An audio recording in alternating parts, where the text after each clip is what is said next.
And a good Friday, everybody. Welcome in Chase and Big Joe, 102.5 The Game. Hope you're having a great start to your day so far. We are live high atop the Nashville Super Speedway overlooking the start-finish line here at Nashville Super Speedway as it is finally here. Cracker Barrel 400 weekend out here in Gladeville, Tennessee. He's Big Joe Dubin. I'm Chase McCabe. Dr. Crane, Nick Frazier with us back at the studio. And JoJo, the marathon for me begins, but wouldn't have it any other way. Excited to be here today. Well, it's great because you drive out here, man, and you see in the distance, you see the grandstand, right, from 840, and you pull in, and then you get up here. And I commented earlier, this is just a traveling circus. I mean, there are, 150 trailers out here that are parked in and RVs, and it's fascinating how they move this from city to city, week to week, and get it done. And so hopefully the weather stays away, and then we have a nice little weekend. But, man, it's just really cool to be up here and see this high atop for the Cracker Barrel 400 on Sunday. What we got tonight? The Allegiance 200? Yeah, the Craftsman Truck Series race. And then what's tomorrow? The Sports Illustrated Resorts 250 O'Reilly Auto Parts Series race. Are you reading that somewhere? Okay, there it is over there. Yeah, No, that's I'm just cool. that good. You are that good, man. There it is. I see it down there. So nice. So they've done a nice job here. What was cool coming in this morning, if you look down the backstretch, you'll see all those are the Cup Series haulers that are all parked, and they'll bring them in later this afternoon into the garage area. They got the trucks and the O'Reilly Series that came in this morning, but the Cup guys just kind of camp out over there. And when I was pulling in, going down the backstretch around the track, it was cool to see people would slow down at Kyle Busch's hauler just to kind of take a second to check it out and then pull around. But Well, it's good because I almost ran into Michael Jordan's hauler, which is over here. well, don't do that. Because I was like, oh, look at that. And I was like, oh, God, I'm like a foot from it. I'm like, this is great. I hit I'd make the news, right? Somehow, some way, like idiot radio guy hits Michael Jordan. You might go missing. It's 23, then there's an XI. 11, because Denny Hamlin is the 11. Look at you, man. So 23-11. That's why they do it. That's right. Oh, Speaking nice. of, they have the Kyle Busch 8 painted in the infield in his honor, which is cool. And then the pylon right now just has one number on it, and it's number 8 in the first position to honor Kyle Busch. So I'm sure a lot of that will continue this weekend as the 33, which is his car, will be driven by Austin Hill.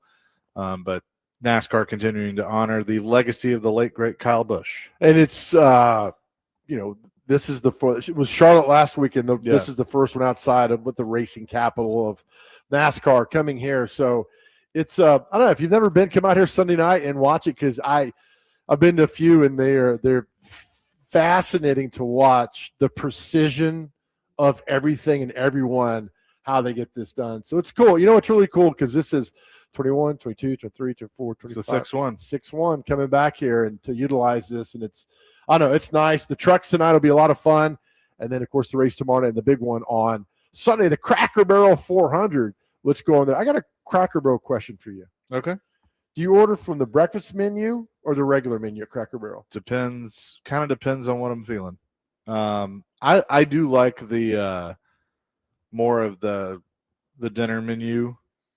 And so I'll order from that, but it depends.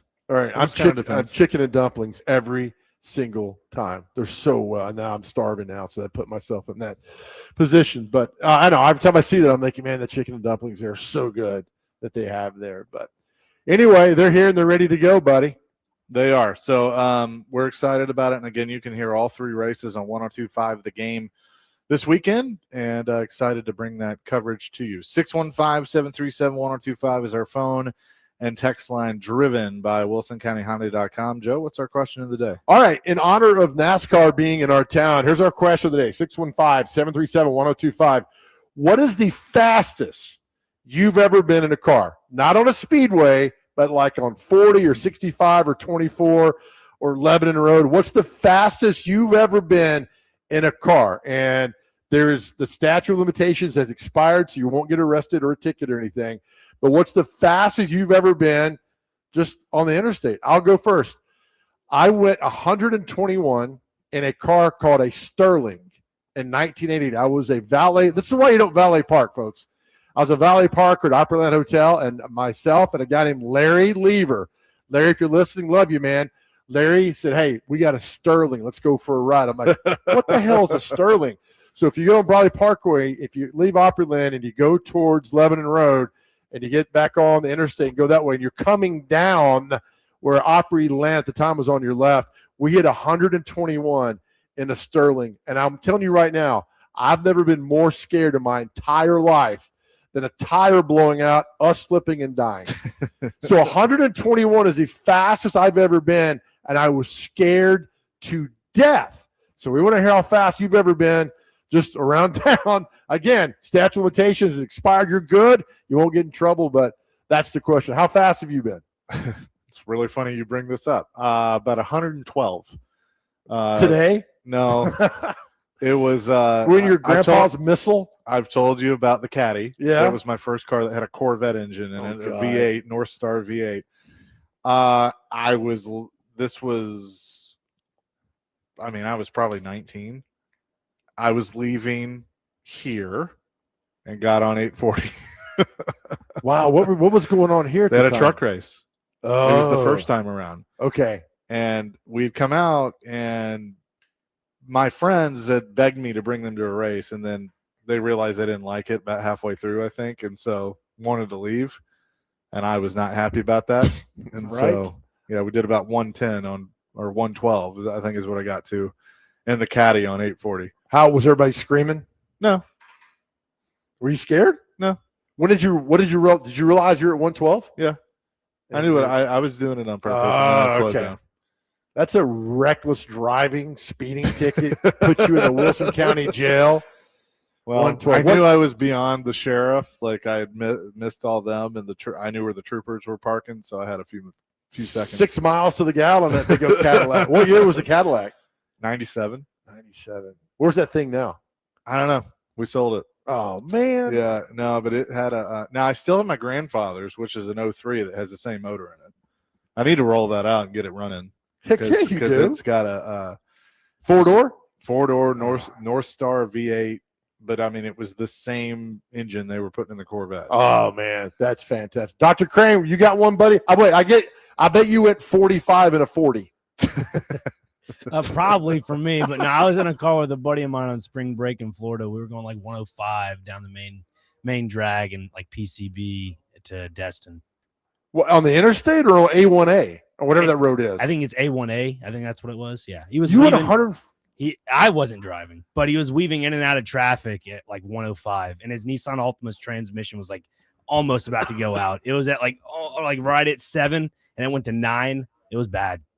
Well, that stuns me that you're doing this on a 4-lane highway like that. Yeah, it was crazy. I was definitely holding on, gripping everything I could around me. It was scary, but fun. This guy got a first name? I'd rather leave it nameless. You can make up one. We need to put a name with a face. Jerry. How about John? What is it? Jerry. There you go. All right. Jerry going 105 in Panama.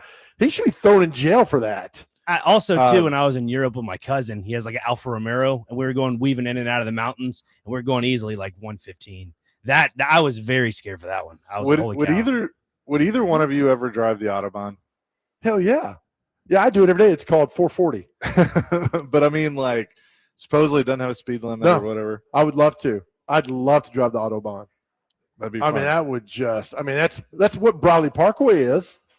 Bradley Parkway has no speed limit. I mean, those guys go 1,000 miles an hour on that place. Chris on our text line says he's doing 120 through Ashland City right now. Cheatham County's going to get you, Chris. Let's see. Chris in Lewisburg, 156 in my C8 Corvette. Whoa. Well, we got to know where you were when you're doing this. That's pretty Not impressive. like in your neighborhood. I need to know where you are. Ben says, I won 106 passing semi-trucks on I-40 near Dixon. Trooper got me for reckless, and I had to pay $800 not to lose my license. I was going to meet my current wife for our second date, so I guess it worked out. Oh, see, that's the thing. What is it, 20 miles over is reckless driving or 25? Sorry, Ben, man. But, hey, you got a story forever, man. $800. Clinton, Clarksville, just north of 169 on I-24, Clarksville to Nashville. I was dumb in 21 doing 160. What kind? Again, we gotta know what kind of car that's in. Yeah, I don't know. Good Lord. 1847, 135 on Highway 41 in Adams, Tennessee, and a 96 Impala SS with LT1. I was 15 years old riding with a friend's older brother. Oh my gosh. Oh, just the word Impala makes me like, all right. 0031, 140 miles an hour, my drive, and a Grand National. Good. That's by Rivergate, man. I don't know how you guys didn't get tickets for all that. We'll get more of these. We got a couple of calls we'll take coming up next. This is great. This is a great question and appropriate because we're sitting at Nashville Super Speedway here for the Cracker Barrel 400 weekend. What's the fastest that you have gone in a car, not on a track, but Around town. Around town. 615-737-1025. We'll have more of that next. Chasing Big Joe, 1025 The Game.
Today, the Nashville Sounds continue their series against the Gwinnett Stripers, AAA affiliate of the Atlanta Braves at First Horizon Park.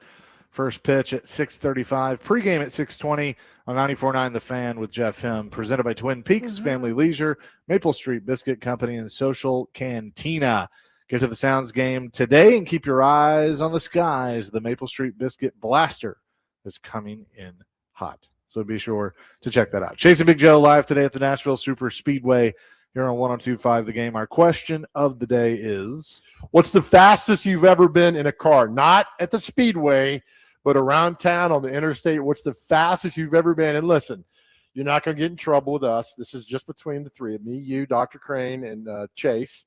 And that's it. So we're not going to get in trouble, but we want to know the fastest you've ever been in a car around town. And we didn't know what car you were in, where you were, and how fast you went. That's it. Let's go to the phones. Dustin in Hopkinsville, Kentucky has called in and will lead us off. He's probably doing like 120 right now. What's up, Dustin?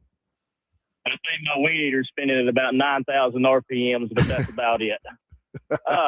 Guys, I do have a lot of stories. I've worked a lot of jobs. There's a couple stories I could tell real quick. I will say I've been on Nashville Super Speedway once, and you don't know how fast you're going when you get in that car. You're not expecting the adrenaline rush you get from just a regular car, the noises, the fumes. They have to help you out of the car if you've never done it before when you get back on pit road. 156 is what I hit there. But woo! Yep. I went to Atlanta, Georgia, Marietta, Georgia, actually, and stayed there 4 weeks and met a lot of great guys that work for CSX and training. And one guy I met, he was in Army Ranger School and blew his knee out while he was in there, so he couldn't do it. But he had been through some things and seen a lot overseas, and he had a lot of mental things going on, and I just really love speed. So he decided to use all the lanes plus the emergency lanes from Atlanta, Georgia, back to Hopkinsville, Kentucky every weekend, and I bet we averaged 140. I know we hit 142. 09 Nissan Maxima, blacked out tent. Boys, I had 19 citations by the time I was 26. I was facing – I'm going to tell you something. I'm just going to call it how it is. My good looks. Thank God it was some women I faced, and they were about to take my license because my good looks and my mouth knowing when to shut up got me out of things. Good Lord, man. It was the eyelashes in the eyes. They told me I got my nickname Maybelline on the railroad. So who is? I'm curious. Who's your insurance provider? The devil? Dude, Good Lord, man. 26. The last time they got me in a 45 going 102, and he didn't arrest me. I said, man, if you could just cut me some slack, dude. I just got ticket like 3 months ago and took to jail for like 103 and a 70. That's a funny story. I'll tell it another day, but I've outran the cops many times till the last time, and I flipped end over end. He pulled up about 3 minutes later. The thing is, you get away, and then you pull off and hide for about 30 minutes. And, man, I was so blessed as a young man, and I was so stupid, and the Lord was watching out. There you go. In Kentucky on 1914. You want to talk about curvy, hilly roads, man. I think I know the guy, what's his face? Gunner on here that texts all the time. He's an electrician. He knew Jeremy Grace and some of us, and we all would race up and down 1914 through country roads, and people thought we was just stupid. And Jeremy had motorcycles and outran on people on crotch rockets. The cops, he had the helicopters one time, and the Crofton cop, man, he liked him. He knew it was him, but he wouldn't tell the state troopers it was him. And man, he ended up going to prison, and I see him here and there for other things.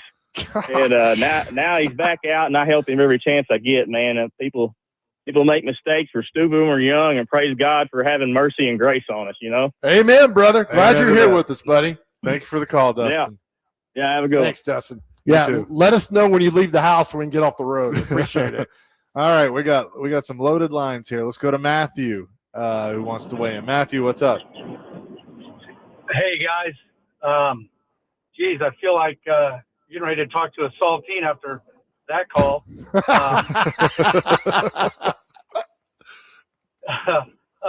Yeah, I lived in Germany for about 2 years, and got got on the Autobahn, and man, they're serious about driving over there. If you sit in that left lane for more than 10 seconds, all of a sudden somebody's behind you blowing their horn or putting their left blinker on, and you might be doing 100 thinking you're fine, but they're doing 120, 130, whatever.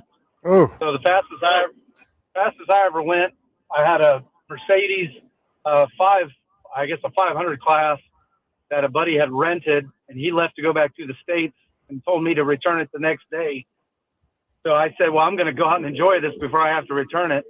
And I got it up to about 137. It was 222 kilometers is what I remember it. And then good Lord. I got a little nervous at that point because it was at night, and I said, I better back off. Oh my gosh. Yeah, that was the fastest, but not the whole Autobahn isn't unlimited speed limit. In the cities, they have speed limits, but when you get between cities, that's when there's no limit. Gotcha. Oh, I got to do that. Thanks for the call, man. That's awesome. Thank you. Thank you, Yeah, man, Matthew. it was Yeah, fun. appreciate it. Let's go to Alan. Alan wants to weigh in on our question of the day. Alan, what's up? Hey, I was in Germany too, did 120 on the Autobahn. And the only reason I didn't do faster is because I discovered my car had a governor on it. No. Oh, no. Yeah, No. and I'll tell you about the Autobahn too. The left lane is the lane that has no speed limit. There aren't speed limits even between cities on the other lanes. And you drive on that left lane, but you got to keep an eye on your rearview mirror because if they flash their high beams at you, you've got to get out of the way. And I had one flash me when I was doing 120. I got over immediately, and it was that quick for him. He was a speck in my mirror when I saw the light. And I got over, and he passed me like I was standing still. And as I said, I was going 120. That's just nuts. Good Lord, man. All right. Well, thank you for that. Yeah. Well, let me tell you one more thing, just for everybody listening. When you're going 120, it takes you for freaking ever to slow down if there's something happens in front of you. And I got to tell you that if I were to list all the stupid things I've done in my life, and there's plenty, that's probably the top of the list. We're right there with you, buddy. Thanks for the man. call, Alan. Appreciate it. Let's go to Tim on our question of the day. Tim, what you got? Hey, guys, I had a 1989 Dodge Daytona Shelby Z. Oof. Carl Shelby designed it. Had a little turbo in it, 4-cylinder, 5-speed. I was going down Highway 100. I lived in Fairview, going towards Fairview, and got up to 130, 31. And my front end was out of line and started vibrating, and I had to slow down. Wait, that little stretch between Bellevue and Fairview, that 100 through there? Before you get to Harper Hill Cemetery. Yeah. Oh, yeah. I know exactly what you're talking about. Yes. That's You got 130. Oh, yeah. So down past Loveless and all that. Man, that's crazy. Yeah, you go down where the cedar place is. You start going down the hill, and then it's got that curve. You can pick your speed up right there, and then once you get straightaway, you can fly. Yeah. Good Lord. And a 4-cylinder? Oh, yeah, it's a turbo. When you get on it, you'd watch your gas hand go left, the turbo would go right. That means your turbo was kicking in, and it was just sucking gas. It wouldn't get man. 10 miles a gallon when you were hitting turbo. Oh, that's good. That's awesome. God. That was awesome. Thanks for the call, Tim. All right, man. Yeah, appreciate you. Thanks, Tim. That's hilarious. We've been on that road a million times. I couldn't imagine going that. I couldn't imagine going 90 down that. You know, we have a lot of men and women of Metro law enforcement that listen to the show. You think they're just shaking their head right now? No, because they're like, I've done that. I know exactly what they're talking about. Holy cow, man. We're giving them ideas of places to go camp out. That's one. If you would have said that, I would have never guessed that stretch on 100 before. But it's 50. true. I mean, it gets straight. You could take off. Gosh almighty, man. 615-737-1025. Let's see, a couple more on the text line. Clint in Clarksville says Eagle Talon, that build. I don't know what you're talking That's about. an old Mitsubishi car. Yeah. Okay. 8688 145 and a Mitsubishi 3000 GT at Western Kentucky Parkway, 3 a.m. Won't do it again. John says 150 to 160 in a Corvette on the bypass in Hendersonville over 20 years ago. I was riding. I've driven 120 in a Mazda 626, same town, same time frame. I get that, but now you go on that. There's like Hendersonville PD, thank God, who Yeah. on that little stretch of road. 3041. I got pulled over in high school going 85 and a 70 on 65 North, and I got pulled over again going 85 and a 70 on 840 about 20 years ago, both by troopers. I had the pedal to the metal back in the day. These days, I try my best to observe the law. I was going to Chattanooga, and I was hauling tail, and I got popped by a trooper. I saw him turn around, and I was hauling tail. That's the worst when you see them turn Yeah. around. So I just pulled over to the road and waited on him. He pulled behind me, got out, and said, "Slow it down. Thank you for pulling over." Yeah. I was like, "Thank you, sir, so much, because I can't afford that ticket you're about to give me." Josh says, my buddy's dad had a 94 Silverado with a 454 in it. The speedometer stopped at 90, but it wrapped back around to 55. I'm not sure how fast we were actually going, but it was way too fast for two 16-year-olds. We were between Martin and Union City in West Tennessee. Oh, see, I wouldn't speed in a truck. No. Because the back end fishtailing, that's my luck.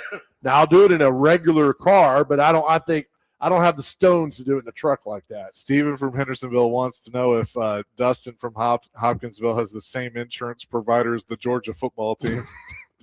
Don't laugh. I know. Don't laugh. Austin says 160 on the Natchez Trace Parkway in a Ford Mustang 5.0. How? There's not like a straight Good stretch Lord. at all of that dang thing, man. No, there's not. Holy cow. 8760. My brother was stationed in Germany and rented a BMW, and I visited. We did 140 on the Autobahn, and a Ferrari flew by us. Ooh, now that'd be kind of cool. Devin and Dixon, let her rip 105 down Highway 7 in a 99 F-150. Headed to Murray County to see my then girlfriend, now wife. Not only was I ready to see her, but it was Sunday and it was Talladega. We had places to be and people to see. Man, again, another haul and tail in a truck. I'm not doing that. 8386, 135 in a 454 gas ambulance on I-40 West back in the 80s. An ambulance? Yeah. Okay. I didn't expect that one today. That's crazy. Keith says I did the Richard Petty driving experience in Daytona and did 170 around the Super Speedway. Coolest experience of my life. I've heard that. Now do Yeah. that 170 around town. Yeah. We'll have more on this Man. as we go along. Great participation. 615-737-1025. Chasing Big Joe live from the Nashville Super Speedway on a Friday. 1025 the game.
Chasing Big Joe, 102.5 The Game here on this Friday. An appropriate song for sure. It is. That's what Dr. Crane played when he went 37 and a 30 in Creve Hall. And then went home and immediately told his parents. He gave himself a ticket. Went down and said, Chief Drake, I did 37 and a 30. I'm sorry. Is this He's my like, own "Boy." license? He said, boy, get the hell out of here. We're going to go home. Man. Sometimes you put a question out there and it just hits, and everybody's got a speeding story, which is fantastic. Oh, I know. We're all together on this. Our buddy Joe Williams, who does, he's just got here and was listening to us laughing. Dustin, you're the star right now. So. If I'm broke down and Dustin pulls up, I'm like, I'm good. I'm going to walk. I don't feel like doing 170 and going through the emergency lane coming back from Georgia to Kentucky. He just sent us a picture of him at 24. I can see why he God gifted you, sir. That is for sure. Oh, I got to see this now. I bet he looks like Winger. Let me see here. Kip Winger. Oh, you look like you're in sync. Exactly. Nice job, Dustin. I get it. 4309 says my buddy Joey got a handicap van, no one on board up to 97. It felt like the shuttle lifting off. And I swear I saw bolts flying out of it like it was coming apart. He got a handicap van. Oh my gosh. 2104, riding with my brother in his 85 Mustang GT, drag raced a Corvette off the light at Nolensville and OHB, going towards Nolensville for about a quarter mile until the road goes to one lane, hit 120, and we got smoked. Holy cow. That's pretty crazy. I get it on the interstate or on a 4-lane road in the middle of nowhere, but these, like going to Highway 100 to Fairview and then down Nolensville Road, the bypass in Hendersonville, you guys are crazy. It makes me want to start just walking everywhere now. I know, right? Goodness. Thomas on a car phone. What you got? Hey, what's going on, guys? Not much. It's not really a speeding story. I just want to tell y'all a funny story about one of the first races we went to out there at the Super Speedway. I had a 91 Silverado truck, and the thing it would burn oil, I guess. We get going out 40, and then we get off to do the that stretch to the track, and I'll be doggone if the engine don't start knocking. So we pull over on the side of the road, and we're going down the emergency lane, and we're asking everybody, you got some oil, you got some oil, you got some oil. And believe it or not, we ended up with about, like a half quart here, half quart there. We ended up about 3.5 quarts of oil. So I look over at my friend. I said, look, man, I said, the only way we're going to keep our position to get in this race, I said, you're going to have to go ride on the radiator support with the hood up and pour it in as we go down the road. He's like, I'm not going to do that. I said, dude, just think of how cool everybody's going to think you are when I tell this story. And he looked at me. He got this gleam in his eye, and he jumped out and did it. And we're going down the side of that emergency lane, and everybody is going nuts, blowing their horn, hooting and hollering. I'm like, how about that for a pit stop? But, yeah, I just thought y'all get a kick out of that, man. That's an honest to God true story, man. He laughed at his own joke. Yes. Thank you, Thomas. Thank you, Thomas. Thank you, guys. All right, that's the best call ever. I agree. That is fantastic. Oh, my gosh. 615-737-1025. Dustin has texted in about all this. And he goes, I could entertain you guys for 3 days and I'd probably get sent to prison. Right? Oh, my God. Oh, Dustin, what do you look like now? That's curious. He also says the Georgia Bulldogs are racing saints compared to my driving record. Oh, my gosh. I mean, at some point, the insurance companies are like, yeah, we're good. Yeah, we're not going to insure you at all, man. We're going to move on from this. 1767, 135 and a 1979 Saab going to Kentucky Lake back home in West Tennessee. I had some motivation behind me with blue lights flashing, and since he was a city policeman from my hometown, he gave up the chase after he kept getting smaller and smaller in my mirror. I drove to work the long way around town for a week, afraid to go into city limits. Oh, yeah. There's the after effect of all this. Feeling good about yourself. Now you can't go through your own town to get anywhere. Oh, man. Oh, that is fantastic. That is pretty good, for sure. We'll get back to this a little later in the show because y'all have had some good ones, for sure. We'll pass this along in the I guess what is this? The regional in baseball. Tennessee and East Carolina tied up at 1, top of the 6th. Ooh. So weird not seeing Vanderbilt in the NCAA. Well, it's tournament. also weird because the last couple of years, like 23, 24, and 25, with Tennessee being in it, Vanderbilt being in it, Tennessee making the run, and now it's just kind of like it's barely on my radar. Yeah. And that it shouldn't be because I like the college baseball play. I think it's fun, and it's because it's almost like sudden death. But now I guess with Vitello gone and Vanderbilt being out of it and a lot of kids that I knew in Knoxville are no longer on the team. It's just like, oh, okay. I hope they win. I'm actually more fired up for the Lady Vols softball Yeah, team. me too. I like watching softball. Yeah, It's fast, fascinating. It's fun. It's quick. The games are exciting. And Tennessee beat Texas yesterday to move on. So it's really cool. No Oklahoma, right? Oklahoma. What do you mean? They didn't make the World Series. Oh, I don't know. I don't think they did. I'm not sure. I watched which game? I watched Nebraska and Arkansas last night. That's pretty cool. We'll get into this now and then coming up next because I'm fascinated talking about things I'm fascinated by. So Steve Sarkisian basically made headlines by torching Texas Tech's strength of schedule, saying that they didn't have a very strong strength of schedule. The Red Raiders head coach Joey McGuire came back and said, quote, "We'd love to play Texas, offering to buy out games against Texas State and Abilene Christian to make room on the schedule."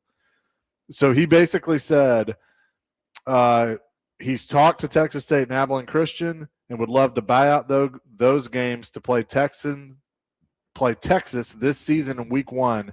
If not in Lubbock, then AT&T Stadium in Arlington. We would love to play Texas. Great. Texas is not going to do this because who does Texas play week 2? I don't know. Ohio State. Ohio State, yeah. So they're not going to do this. But Sarkisian's been on a bad run of running that mouth. But that's my thing. Don't you kind of have to now? You're in a lose-lose, right? Yeah. If you don't do this because now you're called a chicken. Right. You ran that mouth, and now it's like, all right, we want to play you. And the best thing is, like, if you did that, if I'm Sarkisian, I'm like, all right, I'll play it, and I'm Texas, and I'm going to beat the tar out of Texas Tech and move on. But now that he ran his mouth about Ole Miss, got in trouble. Now he's running his mouth about Texas Tech. And that's fine, so, all that. But we don't see coaches do that nearly enough anymore. I kind of like it, but now go play. So basically what Texas Tech is willing to do is to buy out Abilene Christian, who they're supposed to play in week 1, and then buy out Texas State, who Texas is supposed to play week 1, which I would assume Texas State and Abilene would probably have to play each other to make that up. Okay.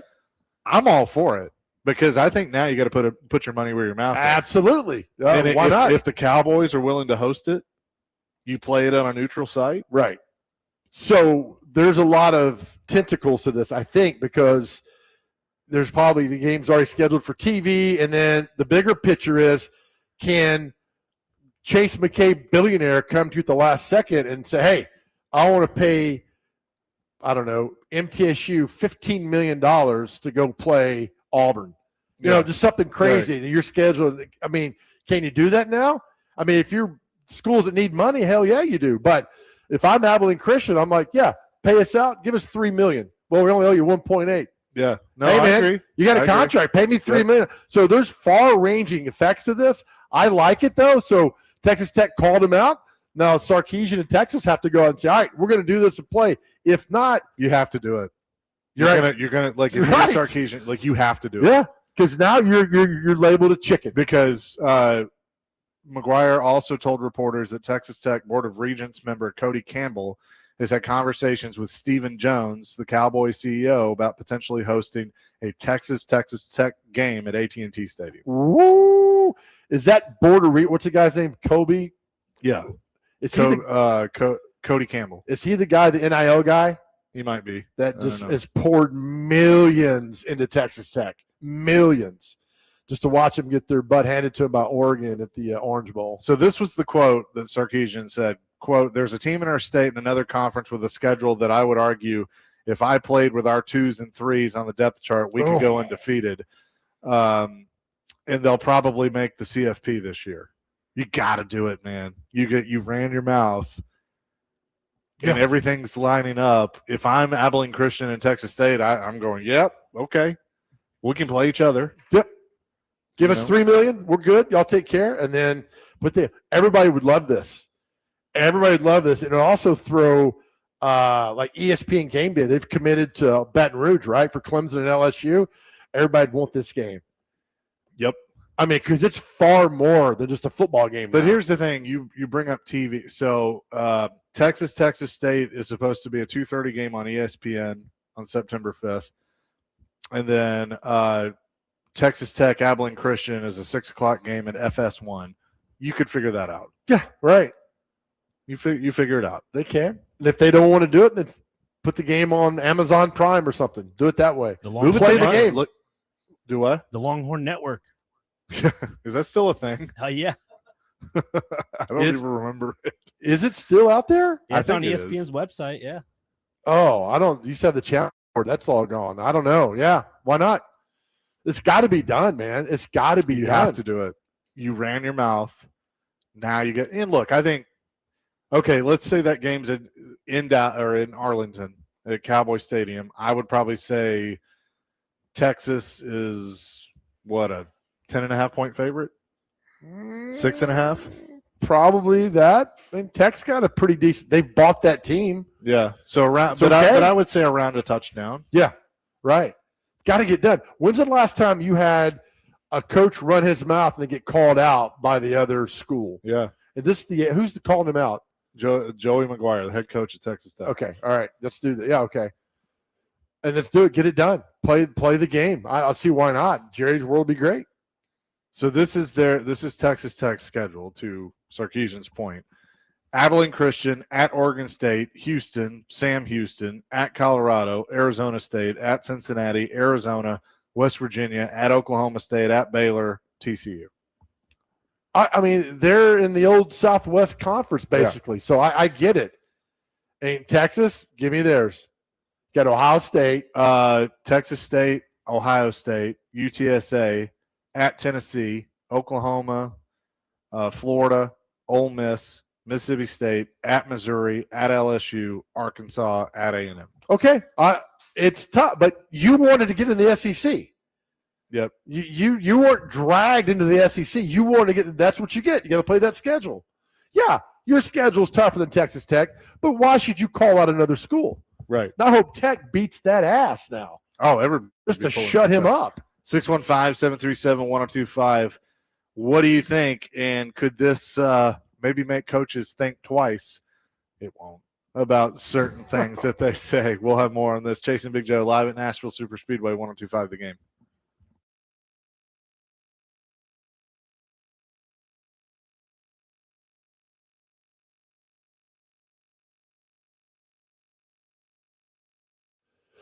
Hey, guys, Big Joe here again. It's our time to talk about mental health. And for guys out there, if you're struggling what to do, May is Mental Health Month. And somebody's like, well, May's Mental Health Month, then you move on. No, we don't move on. Mental health is something we're going to talk about every single time we're on this show, because for our guys out there, if you are struggling, you're going through some bad things, we're here for you. And so also is UnityCares.com. I talk about them all the time because they are wonderful. UnityCares.com is the place to go if you're feeling down, you've got anxiety, you've got depression, you need to talk to somebody. They're here for you. They're based right here in Middle Tennessee. And I've talked to people who've gone to the therapist, and they're doing great. So thank you. Listen, you don't have to go through this alone, and that's what UnityCares.com is about. It's private, it's secure, it's confidential, and they offer telehealth. Once you go and start talking, it all opens up. You get that off your chest, you'll feel so much better. I tell you all the time, when I went to therapy, it changed my life. And I know some other big, bad, tough men who go to therapy as well, and they're doing so good because they're opening up and they're taking charge of their life. Listen, you don't have to go through any of this alone.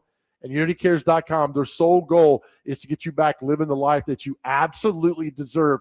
It works. We tell you every day how wonderful and better our world is because you are here, and we mean it. And that's why we're so honored to be partnered with UnityCares.com to get you back up and going and feeling great about yourself. There's so much to be thankful for, and part of that is you being here with us. But if you're struggling, just go to the website, UnityCares.com. Any questions you have are answered for you on that webpage. Where to go, how to start, how do I pay for it? It's all taken care of for you once you go to that webpage. Again, it's UnityCares.com, UnityCares.com.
Hey, welcome back to the Chasing Big Joe show here on 102.5 The Game. Live today at Nashville Super Speedway. Nick, how we doing, buddy? Doing great. Might have set a new record. Was that text for me? Yeah, for you both. I don't know where the both is, so I don't know where he went off to do that. Yes, here he is. Live at the Nashville Super Speedway, big races this weekend. NASCAR's rolled into town, and we got a lot of fun today with this. Chase will be busy all weekend long. I will. With his press box and PA duties and everything else that goes on, man. I know. I tend to wander off. I'm sorry. You got your voice ready for tonight? I think so. Yeah, it's feeling good. Yeah, got a little rain right now. I don't like that, but hopefully it moves out of here. So what do we got today? We got the truck qualifying, right? Yeah, they'll practice. They'll practice at 3, qualify, I think around 4, and then they'll race tonight. Hey, is Malcolm in the middle dude here? He is. Frankie Muniz? He is. Didn't you meet him last year? I did. He's like, Big Joe. I'm like, Frankie, what are you doing, man? We took a picture down on the pit row. Yep. Before we started out last night. The access last year, is that every race, every week? The access to the drivers and the pits and everything else? Yeah, pretty much. Frankie is driving the number 33 truck. So he will race tonight. Does he ever win? He does not. Okay. Oh, well. Our buddy Dawson Sutton, who's from here. He's got the Vols on the truck and the number 25. Is that the reverse down Rackley? Yeah, the Rackley War car. Yeah. So, yeah, that's one. William Sawalich, who's kind of an up-and-comer, he's going to drive. Raja Caruth, who won last year, he'll be in the 7 truck. Brandon Jones, who will race tomorrow as well, he'll be in the truck. Didn't Caruth fill in for Bush last week? No, that was no, it wasn't him. Forgot who it was. Oh, it was Connor Daly that filled in for him last week. On the did Caruth fill in for somebody last week? He was racing last week. Okay. Ross Chastain is running the 45 tonight, so he'll run the truck race. So when does the big boys, when do they qualify? Tomorrow? Tomorrow. Yep. They will. Do they get an hour as well to practice? Yeah, about that. Something like that. Isn't They really do need to give them more practice time. But why don't they? Isn't that chaotic, though, when you got 40 cars trying to practice at the same time? Yeah, it's not too bad. Oh, tough guy. It is, yeah. In the O'Reilly Auto Parts Series race tomorrow, Raja Caruth will be in that, but so will Cletus McFarland. And a lot of race fans are excited to see him in the third RCR car in the 33. He is this YouTube sensation that he fixed up one of Dale Earnhardt's old trucks and made it into like a drag racer. Dale Jr. drove it and everything, but he's been running ARCA and trucks and some O'Reilly Auto Parts Series, so it'll be cool to have Cletus here in the 33. Now, is that his real name? It is not. I don't even know his real name, but it's not. I was going to say that. If it's so, man, that's the perfect name. I love that. Kyle Larson going to run the O'Reilly race tomorrow, so that'll be fun. I don't know why you would not. I get if you're a cup driver and you're busy, but I think running the trucks would be fun. Oh, yeah. They like to. Well, that was one thing that Kyle Busch had said recently of they should put an over 40 rule where if you're over 40, you can run as many as you want, because Kyle loved running the trucks and because he won all the time. But there's a really stupid question. If you drive the trucks on a Friday, can you learn more about the track when you get in your cup car? A little bit, but not as much as you used to. I mean, back in the day, it made sense to run Saturday to help you on Sunday, but the cars are all different now. So you can learn a few things like about the track, but the cars are also going to react different to things. So coming up next, we're going to talk to Chris Sanders, former Titan, forever Titan wide receiver. We'll do that next. Chasing Big Joe, 105 The Game.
Hour number 2, Chasing Big Joe, 102.5 The Game, live at the Nashville Super Speedway for Cracker Barrel 400 weekend.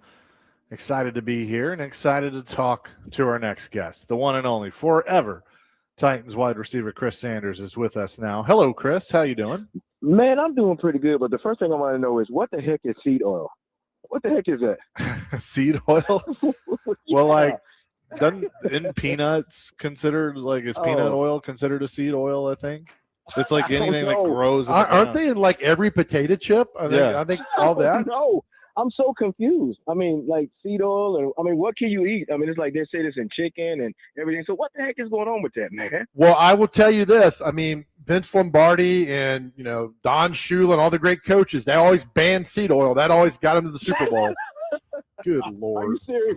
I know No, I'm not. Could you imagine Jeff Fisher walking there? Hey guys, we're not going to have any seed oil. Hey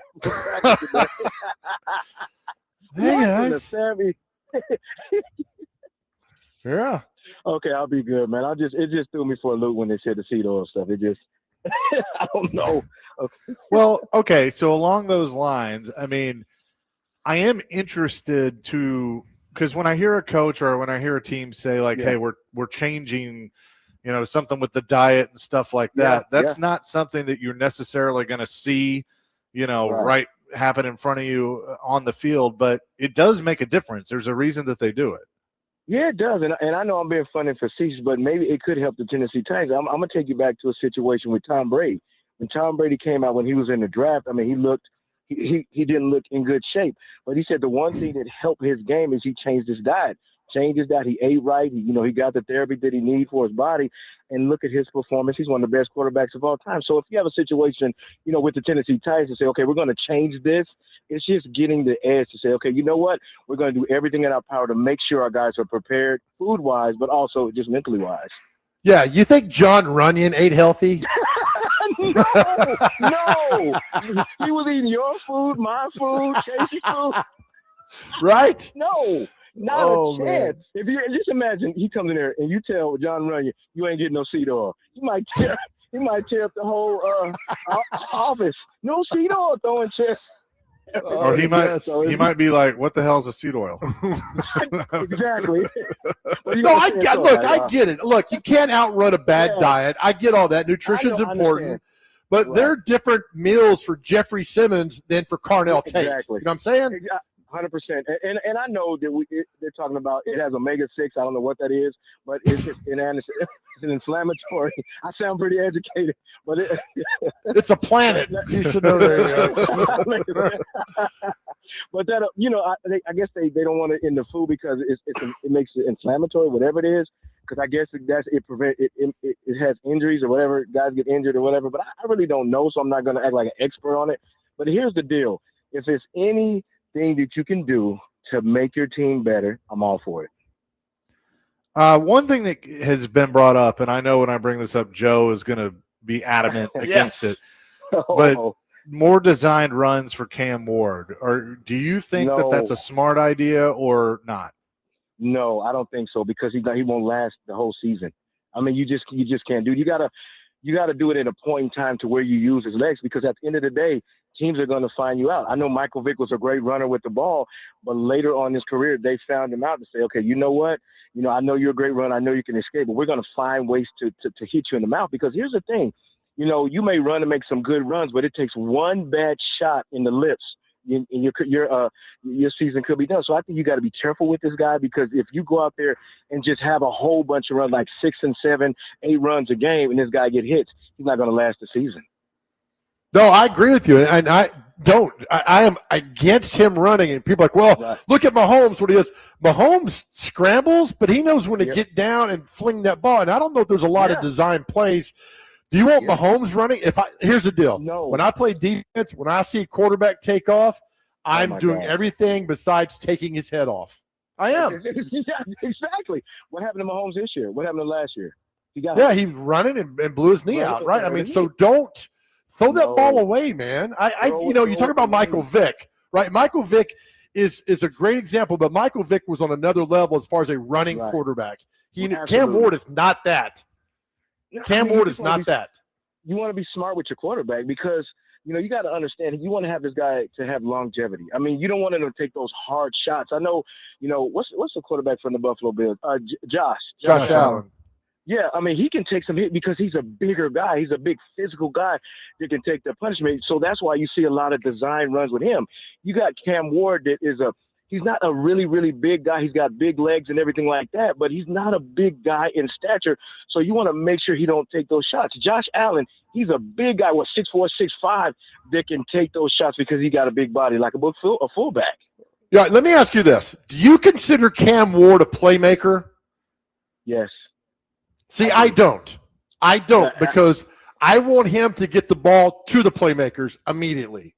Yeah, but see, I agree with you 100%. It's like when I say playmakers, it's making something out of nothing. I mean, you look at some of the passes that he made last year to where he scrambled, and he made a play that wasn't there. So I'm not saying making a play is just always running the ball and running around and getting 10 and 12 yards. It's about making something that's not there, just throwing the ball to where you're scrambling, you look downfield and you throw a touchdown to Cardinal Tate. So it's kind of a situation like that. That's the kind of reason why I say he's a playmaker. Chris Sanders is with us. That is an interesting discussion because I think, do you describe a playmaker differently based on the position they play? Yes. I mean, if you talk about the quarterback position, it's like a playmaker in the quarterback position is not a guy that says, okay, I'm scrambling, I run for 20 and 30 yards. It's making something happen that's not there. Let me make a perfect example. We were playing the Pittsburgh Steelers with Steve Mack. He drops back, there's nobody there, and he takes off running, and he jumps over 3 or 4 guys. That's making a play. And then the next time he might drop back, scramble, and he throws one to Derek Mason for 15 yards. It's still a play that you made that wasn't there. So it's kind of the situation that you look at. I will tell you, I am proud of you. I watched the other night on YouTube. I watched the Colts-Titans playoff game from '99. Yes. And there's a play in the second half. It's like 3rd and 12. McNair's scrambling, and he finds yours truly, Chris Sanders, over the middle. And you're going down the field, but there's a guy coming to your right who's about to take your head off, and you dip low, and he misses you. He still brings you down, though. But I was proud of him because you went across the middle and caught a pass. That was an accident. I mean, no. I mean, I do not like to go across the middle. But here's the deal. It all depends on what the coverage was. And all I did is I ran like a 15, 20-yard dig, and the safety ran with the seam in the middle, so it was wide open. So I caught it spun. But you see what I did when that safety was getting ready to hit me in the mouth? I kind of ducked and act like I was tough, but I really wasn't. I was proud. I was like, my man. I was going to take a screenshot, but no. No. All I'm doing is giving him all. That's it. That's it. Chris, let me ask you this. Something I brought up on the show yesterday. We obviously know the Titans still need help at pass rush. There's a guy available that when I first mentioned him, you're probably going to go, nah, I'm good. Von Miller. But if you look at his stats, he is truly a situational third down pass rusher now at this point in his career. But he had 9 sacks for Washington last year. The contract was very, very team friendly. Would you consider that for a team that needs help?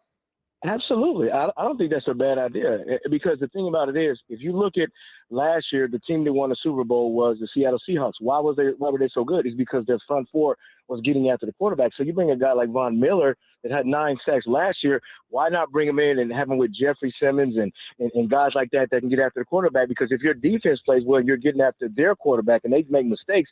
Then now you can adjust and do what you need to do.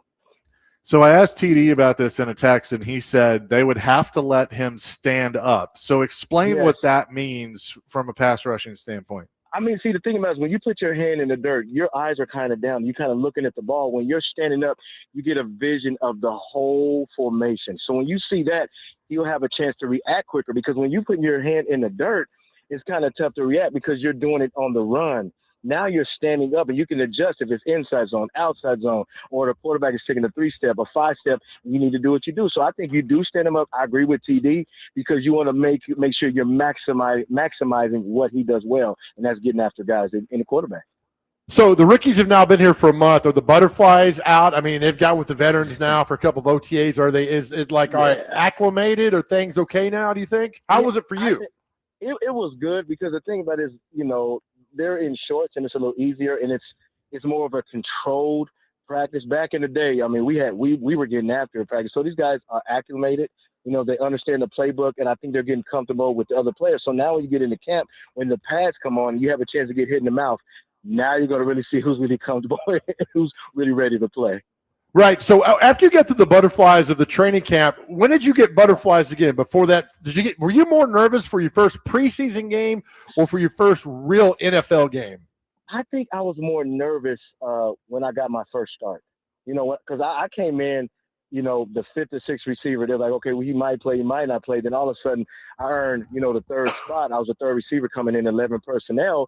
And then all of a sudden, the second game, you know, I started. I think that's when the butterflies kind of sat in because now I became the number one guy as opposed to being the number three guy. That's where it was a bit a little nervous because the thing about it is I didn't want to let my coaches down. I didn't want to let my quarterback down, you know, Chandler. So I had to put the pressure on myself to make sure I was in the right spot, make sure I make the right play, and just be that number one guy that I wanted to be. Who was the toughest guy to go against? Any NFL players or the carpet at the Astrodome? Dale. Or that Buick you had to jump over. Right. Oh my gosh. I think it was Dale Carter from the Kansas City Chiefs, great player, and Greg Lloyd from the Pittsburgh Steelers. I'm still scared of that dude. Hey, let me face mask ever. Yes. Right. By the way, he just had a birthday the other day, and we read his birthday, and we gave a shout out to you for that, for Greg Lloyd. Hey, where were you the day? Because I don't ever recall. I don't think it's ever happened since then, where an NFL game was called off because of the turf at the Astro. Where were you, and what do you remember about that? It was a preseason game in '96 against San Diego Chargers. It was against San Diego, and they called the game. And when I say the turf was a mess, I mean it had divots in it. It had all kind of stuff going on with it. And here's the crazy part: they still were going to make us play on that thing. They're like, "Oh, you guys will be all right." You just, yeah. And I'm like, wait. I'm like, what in tarnations are we doing? So we walked out, and you could just see it. And the rest look and say, "Okay, you know what? This is unsafe." But in actuality, they were going to have us play on that sorry turf. But at the end of the day, thank goodness we didn't play. Jeez. I saw a video. That's why I brought up. I saw a video recently. Fisher had that mullet going too, man. He was mad. He's like, no, I'm not. Like one of them dudes from Duran Duran. That's what he was like. He was mad, but it's funny because I think that was the people were 50-50 about you guys moving here, but that whole turf incident was like, Astrodome sucks. That was it. You know, got Bruce Matthews. Oh, guys, I don't want to play in this. You know, Bruce Matthews is mad. Everybody's upset. Like, what are we doing? Oh man, 30 years ago, buddy. Feel old now? Yeah, I do because I had hair back then. Now I got a cul-de-sac, so so that's what I'm mad about. I want my hair back. Oh, that's funny, Chris. Appreciate it as always, my friend. Have a great weekend. I appreciate y'all so much. You take care. You too. That's Chris Sanders, Forever Titans wide receiver, joining us here on the program. And by the way, from kickoff to last call, Tennessee Brew Works is the official craft beer of the football offseason coverage here on ESPN 102.5 The Game, and appreciate them. We'll have more coming from the Nashville Super Speedway. Chasing Big Joe, 102.5 The Game.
1025 The Game is your racing station as we're here at Nashville Super Speedway.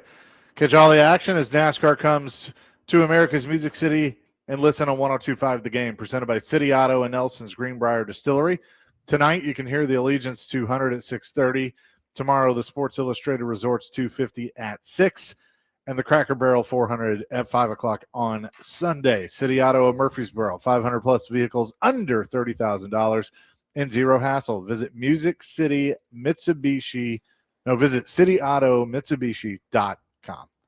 Appreciate Chris Sanders for joining us. I had a conversation yesterday that I recorded with Michael Waltrip from Fox Sports, who joined again. You'll hear that coming up in about 10 minutes as we preview a little racing this weekend. I wonder how fast Michael Waltrip has been outside of track. Because that's our question of the day is how fast have you ever been in a car, like on the interstate, or some of you have been on a 2-lane road going past Loveless Cafe at 130 miles an hour. What's the fastest you've ever been in a car? 615-737-1025. We said earlier, I did 121 in a Sterling on Bradley Parkway when I was a valet parker at Opryland Hotel. That's why you don't valet park. You'll never get that job back. Right? I was the worst employee Opryland Hotel's ever had. I wear that badge proudly. So Larry Lever, if you're listening out there, Larry Lever and I took a car from the valet lot and did 121. And I don't know if they even make Sterlings anymore, but I don't think so. I've never been more scared in my life at 121 miles per hour on Bradley Parkway going down with the Opry Mills now on your left, but the hotel and the park were there back then. But, man. Mike Organ says, on my way to a Joe Dubin TED Talk in Rayon City, I was late and did 124 through Rayon City in a rented Mustang. Ooh, I hope you got a ticket there. And Mike's a city manager at Rayon City. Uh-huh. I'm sure we'll see him out here later on eating somewhere and doing that. I'm sure he's probably hauling one of the Gaines brothers somewhere doing some of that stuff to do all that to get. And what, you did 112, right, on 840? Yeah, leaving here. Leaving here. How ironic is that, right? 112. Not recently. This was a while ago. There's first time around. There's no statute of limitations here. Dr. Crane went 27 and a 20. Yep. I love how it keeps getting lower and lower. In Elysian Fields. He turned himself 16 in. in a 15-mile-per-hour school zone. Yep. Yeah. Turned himself in to the police. They're like, I just see it now, like he pulls over and the traffic cop's like, what are you doing?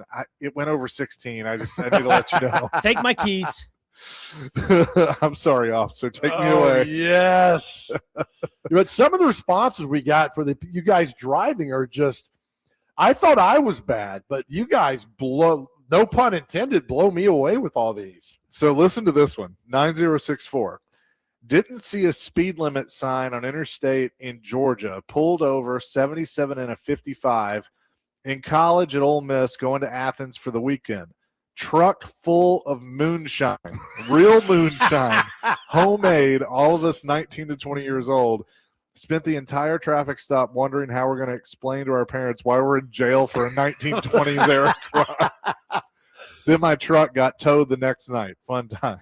But how was the moonshine? Did you get the moonshine delivered? I guess it was good. That's the most important thing right there.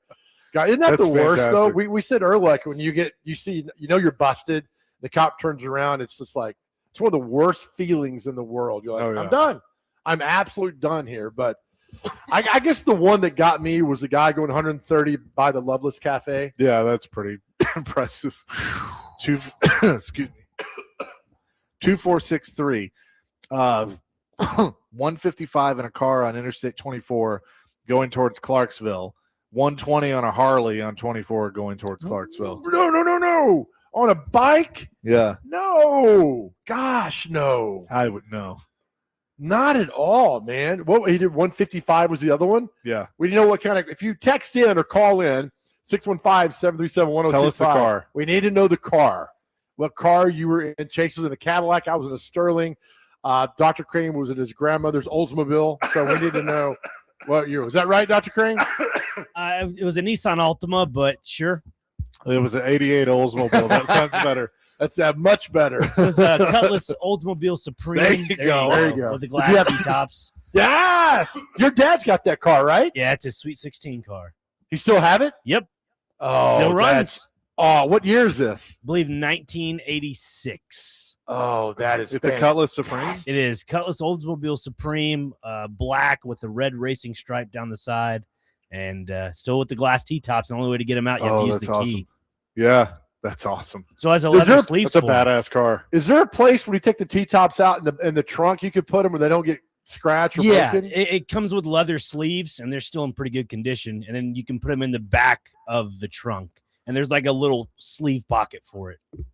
So your dad's got a 40-year-old car sitting around. That's awesome. Yeah, he bought that car with his dad, which is my grandfather I never got to meet. He passed away due to colon cancer. So that car has a lot of sentimental value towards my father.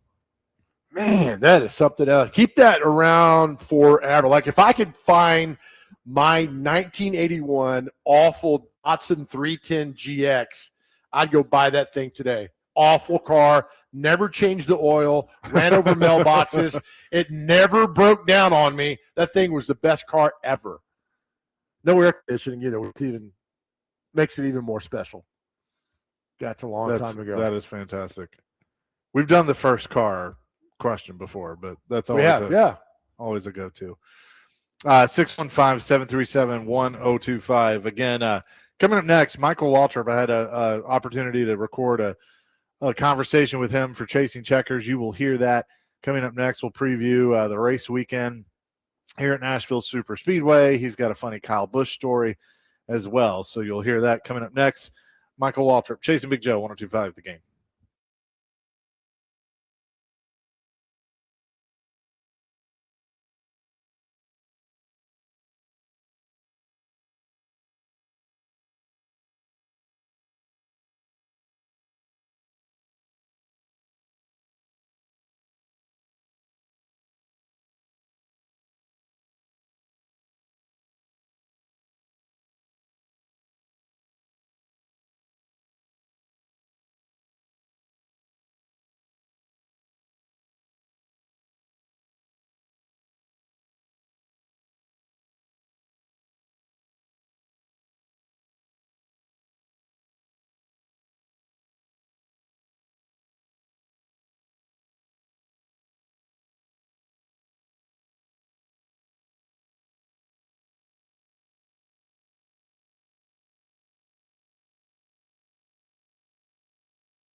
Michael Waltrip is with us. Mikey, how you doing?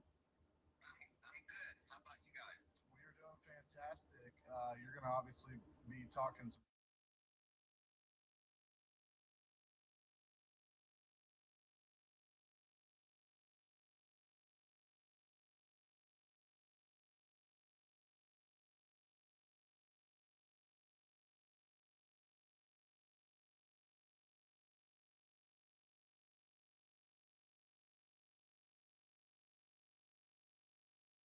MWR 55, and it's shows all the locations. So I love Nashville. When I was a kid in Kentucky, you had to be 21 to have a beer, but when you got to Nashville, you could be 19 at the time. When I was a young lad, and I might have had my first beer in Nashville, Tennessee, and I've had a few since then. It's just a great destination. And when I think of Nashville, it's definitely music city. We all know that, but I think of racing city because my brother, I grew up with watching my brother race there, and just great memories of him and seeing my brother win at the cup level for the first time. Just seeing everything that was going down, it inspired me to want to be like him. And Nashville was a big part of the roots to that. So thankful for that town. I look forward to having a beer at Hank's Place, and I'm gonna stop by for sure. Fast Stop and Neighbors, and grab me a 6-pack and say thank you for having me. Yeah, that's really cool, and obviously your beer is very good. I've had it several times, so highly recommend Michael Waltrip Brewing. You're also you got it on the Fast Pastas truck, Anthony Alfredo and Viking Motorsports. You got that, and Parker Retzlaff. So you're well represented in NASCAR as well. Well, we like participating and being on the racetrack. Something that I obviously did forever, and it's cool to, even though my butt's not out there, I see my name going around with my beer on the side of a car or a truck, and that's just a lot of fun for me. And we have great beer, we know that, and the fun part is when you come to a town like Nashville for all the action at the Nashville Super Speedway. What a great destination event that is. You have a lot of options to go find our beer, and maybe you can bring some to the racetrack and take a photo and send it to me, and I can see you enjoying those cold beers. That'd be cool. That'd be awesome. Yeah, we will encourage folks on that too. Last time I talked to you, you were just announcing that you had a partnership with the Nashville Cats, the arena team that we have here and up in Clarksville. So how's that going so far? It's good. A lot of energy around the Cats, and just a good time. And when I think of beer drinking, I certainly think of just having a good time, and that's something that is important to me. To see people just enjoying a cold beer and their favorite sporting event. And, Cats football, the ball never dies. Those are some of the things that you can look forward to. The ball's live all the time. And so hope the Cats fan can join us at the Den and enjoy some of that great football. Yeah, no doubt about it. We're talking to Michael Waltrip.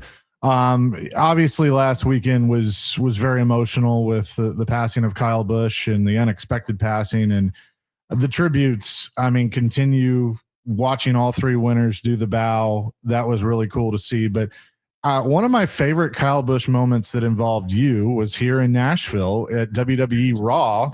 You were the referee when Kyle won the 24/7 title. I was like right above you guys when you did this whole thing. So I had to bring that up. I know that was a fun night. Yeah, we're a week since we lost Kyle or so, and it's just still unbelievable to me. And so I'm a bit of a walker. I like to go for walks and jog a little bit and try to sort through things. And the only thing that I can come to on Kyle's passing, how unexpectedly and just crazy it was, is only God knows why. Yeah. That's my faith, and I believe one day it'll all make sense. But for now, we just have our hearts go out to the Busch family. Tom and Gay, his parents, and Kurt, his brother, Samantha, and the kids, Braxton and Lennox.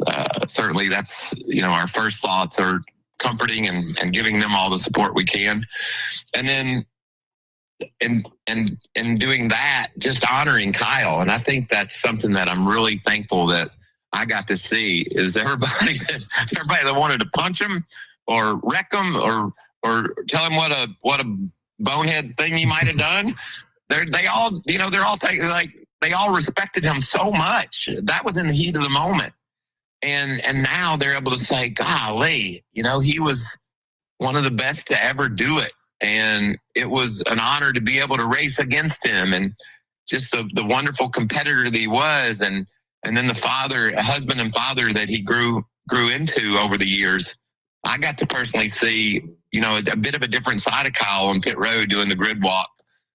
He was always just really kind and welcoming. And Talladega was the last time I chatted with him on the grid. And Braxton was there and the family, and talking about racing and how stressful it was, Talladega, for Samantha, and how much Braxton couldn't wait to get on the racetrack. And when we talked about all that, he just was so happy to be with his family and what he was getting ready to take on Talladega that day, and then what lied ahead with his son. So certainly tough times, but we enjoy those moments that make us smile about Kyle. And certainly one of those was our wrestling night.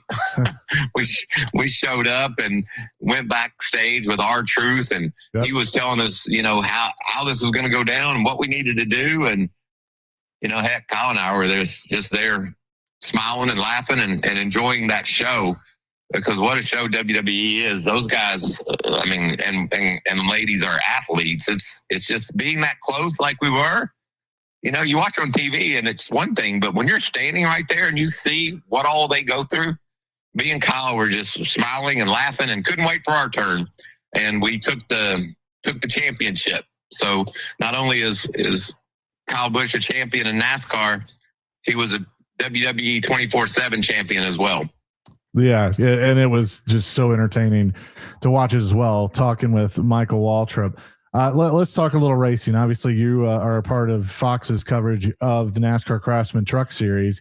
I love watching the trucks at the Nashville Super Speedway. I think it's some of the best racing. You see a lot of side-by-side, and there's some young guys, Caden Honeycutt, Lane Riggs, Chandler Smith, that are at the top of the standings right now. But who has kind of stood out to you as we're around the halfway mark of the season to this point? Well, you said two names there that are the story, no doubt about it.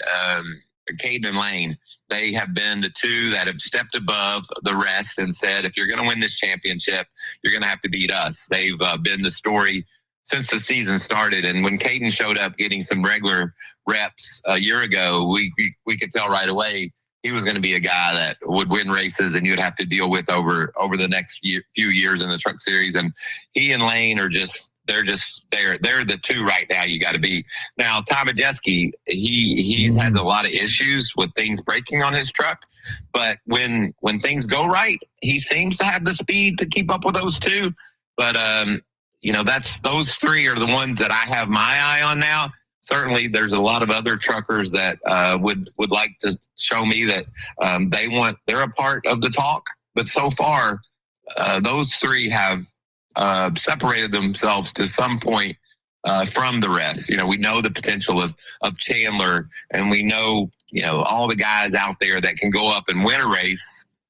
Just think about a couple of years ago at Nashville, Christian Eckes, he dominated.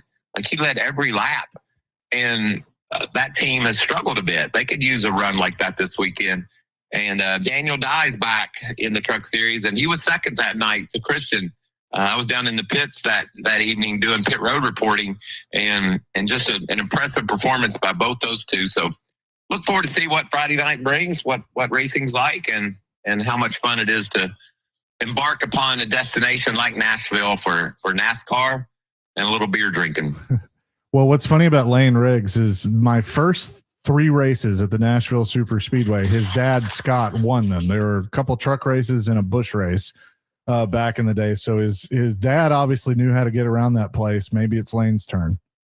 Yeah, and what's cool is if you're at the track this weekend, his dad Scott will be there as well. Whether he's up on the spot and stand watching, or if he's down in the pit area coaching, or he also likes to be the team cook at times. So Lane's got a tradition of family history in NASCAR, and I know he really appreciates his dad being able to be there and share all those wonderful moments that he's had in the Truck Series.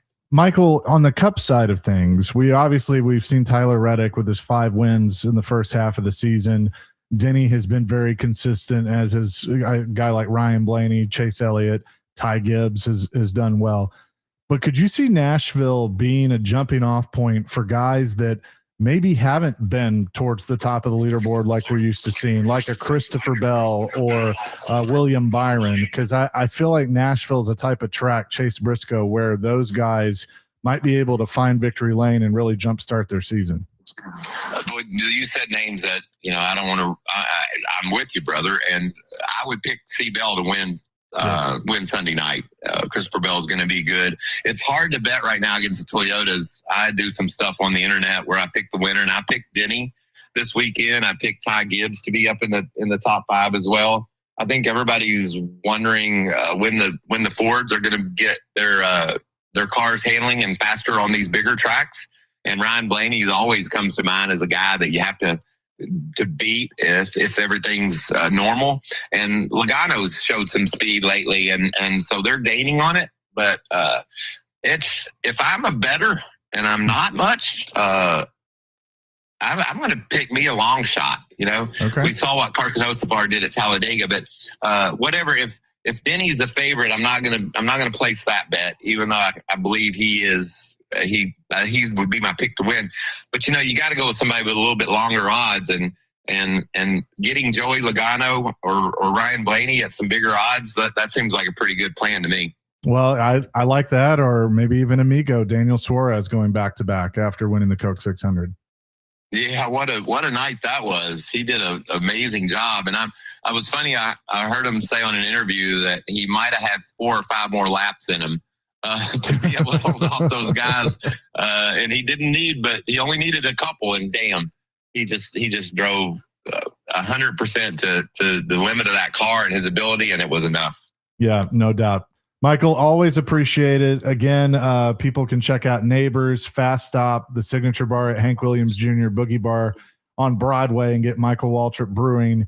I know you're going to be enjoying some beer here in Nashville, and then some racing as well. But always enjoy talking to you, and look forward to doing it again down the road. Yes, sir. Thank you for letting me share the word about the beer and us talking about NASCAR. It makes it a good day for me. Yeah, no doubt about it. And that is, of course, Michael Waltrip from Fox Sports joining us here on the program, and appreciated him and the Kyle Busch stories and just the fun stories, because it's always good to talk racing and beer, of course, with Michael Waltrip. We will have more coming here on this edition of Chasing Checkers here on the Game Nashville Sports Network, the Chasing Checkers YouTube channel.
Chase and Big Joe, 102.5 The Game here on this Friday, live at Nashville Super Speedway.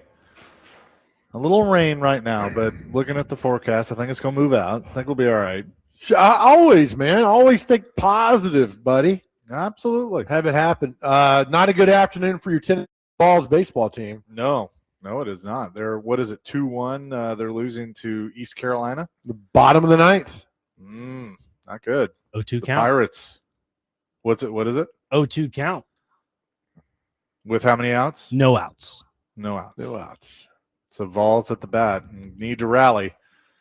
Is this single elimination? No, it's the regional. Okay. Double. So you'll drop down. You'll play. To the losers, right? Yeah. Yep. That's right.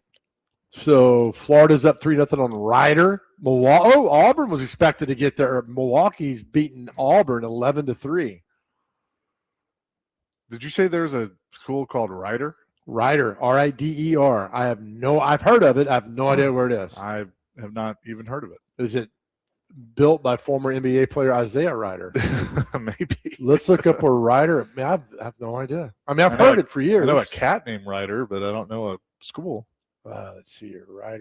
Ryder University is in Lawrence Township, New Jersey. Ryder College. And they're about to beat Auburn. Okay. In the first round or the first game. Right now about that. Yep. Now you got me down a wormhole about Ryder University. You know what I'm about to do, don't you? What's that? Look up famous people that went there. Right? Ryder College in Lawrence Township, New Jersey. See, notable alumni. Let's see what they got here. They've got, let's see here. Al Downing, 1967 NBA Major League Baseball All-Star. Okay. Oh, Jack Armstrong, former his son pitched at Vanderbilt. Yeah. Okay. Former Cincinnati Red pitcher. Let's see. They got in a weird order here of trying to read who all went there, and I can't tell if anybody that went there. I think your favorite truck is being wheeled out on pit road right now. The Raising Cane's chicken truck. Heck yeah, right? Raising Cane's is really good. It is awesome. Have you heard the story about how that guy invented Raising Cane's? No. You should look it up. It is one of the greatest motivational stories because everybody told him he was an absolute idiot for wanting to start a chicken finger restaurant. So I think he's an LSU graduate, and he goes and he just works his tail off for years and saves money to open a restaurant, and now he's taken off. I mean, it is a great, great story about never giving up on your dreams. Vols down to their final out in the bottom of the ninth in the Chapel Hill Regional opening round. So trying to stay alive, needing a rally. And also top of the fourth, Lipscomb tied, no score with Mississippi State. Get it! Fourth. Let's go. Jeff Forehand on the show the other day. Dr. Crane gave some motivation to Lipscomb University. Yeah. Remember Dr. Crane, you're like, how are you going to take home field advantage from him? And he's like, we're just going to go out there and play ball, man. I love it. It's very easy. Amen. And it's a tough place to play. At Duty Noble. That is correct. Okay. All right. The Duty.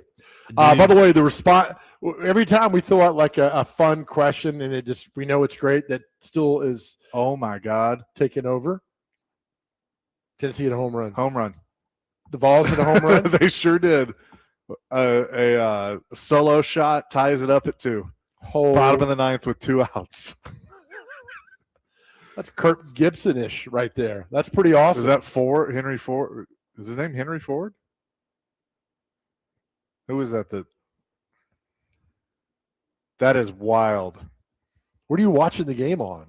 ESPN. Oh, okay. That is Henry Ford, JCS, and that was tattooed in every form of that bat. I mean, and he knew it too. The moment the ball left the bat, he knew it.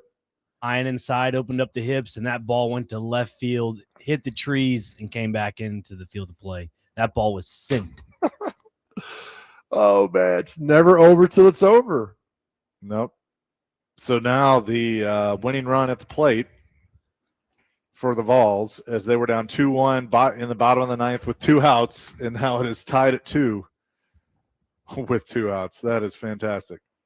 It's because I put the Vols toboggan rally cap on. You did. You put the rally cap on. No, I put it on because it's 13 degrees in the press box. Well, there's that. That's why I'm wearing that right now. You walk outside, it's 88. You walk in here, it's 13. We're going to hang meat before the race today in here. That's what she said. 2-2. Yeah. Things progressing nicely today. Big weekend. Got a big weekend planned, Chase? Yeah, I'm going to be here all weekend. Thanks. You're welcome. Oh, I pulled a muscle in my back. Shouldn't do that. For all that. Well, keep us up to date. What I was going to say is that our question today is, what's the fastest you've ever been in a car? And they're still rolling through. I mean, some of these responses on our text line, or you can call in, 615-737-1025, are fantastic. Our buddy Mike in Kentucky Lake City went 128 on the Sunshine Parkway in 1976.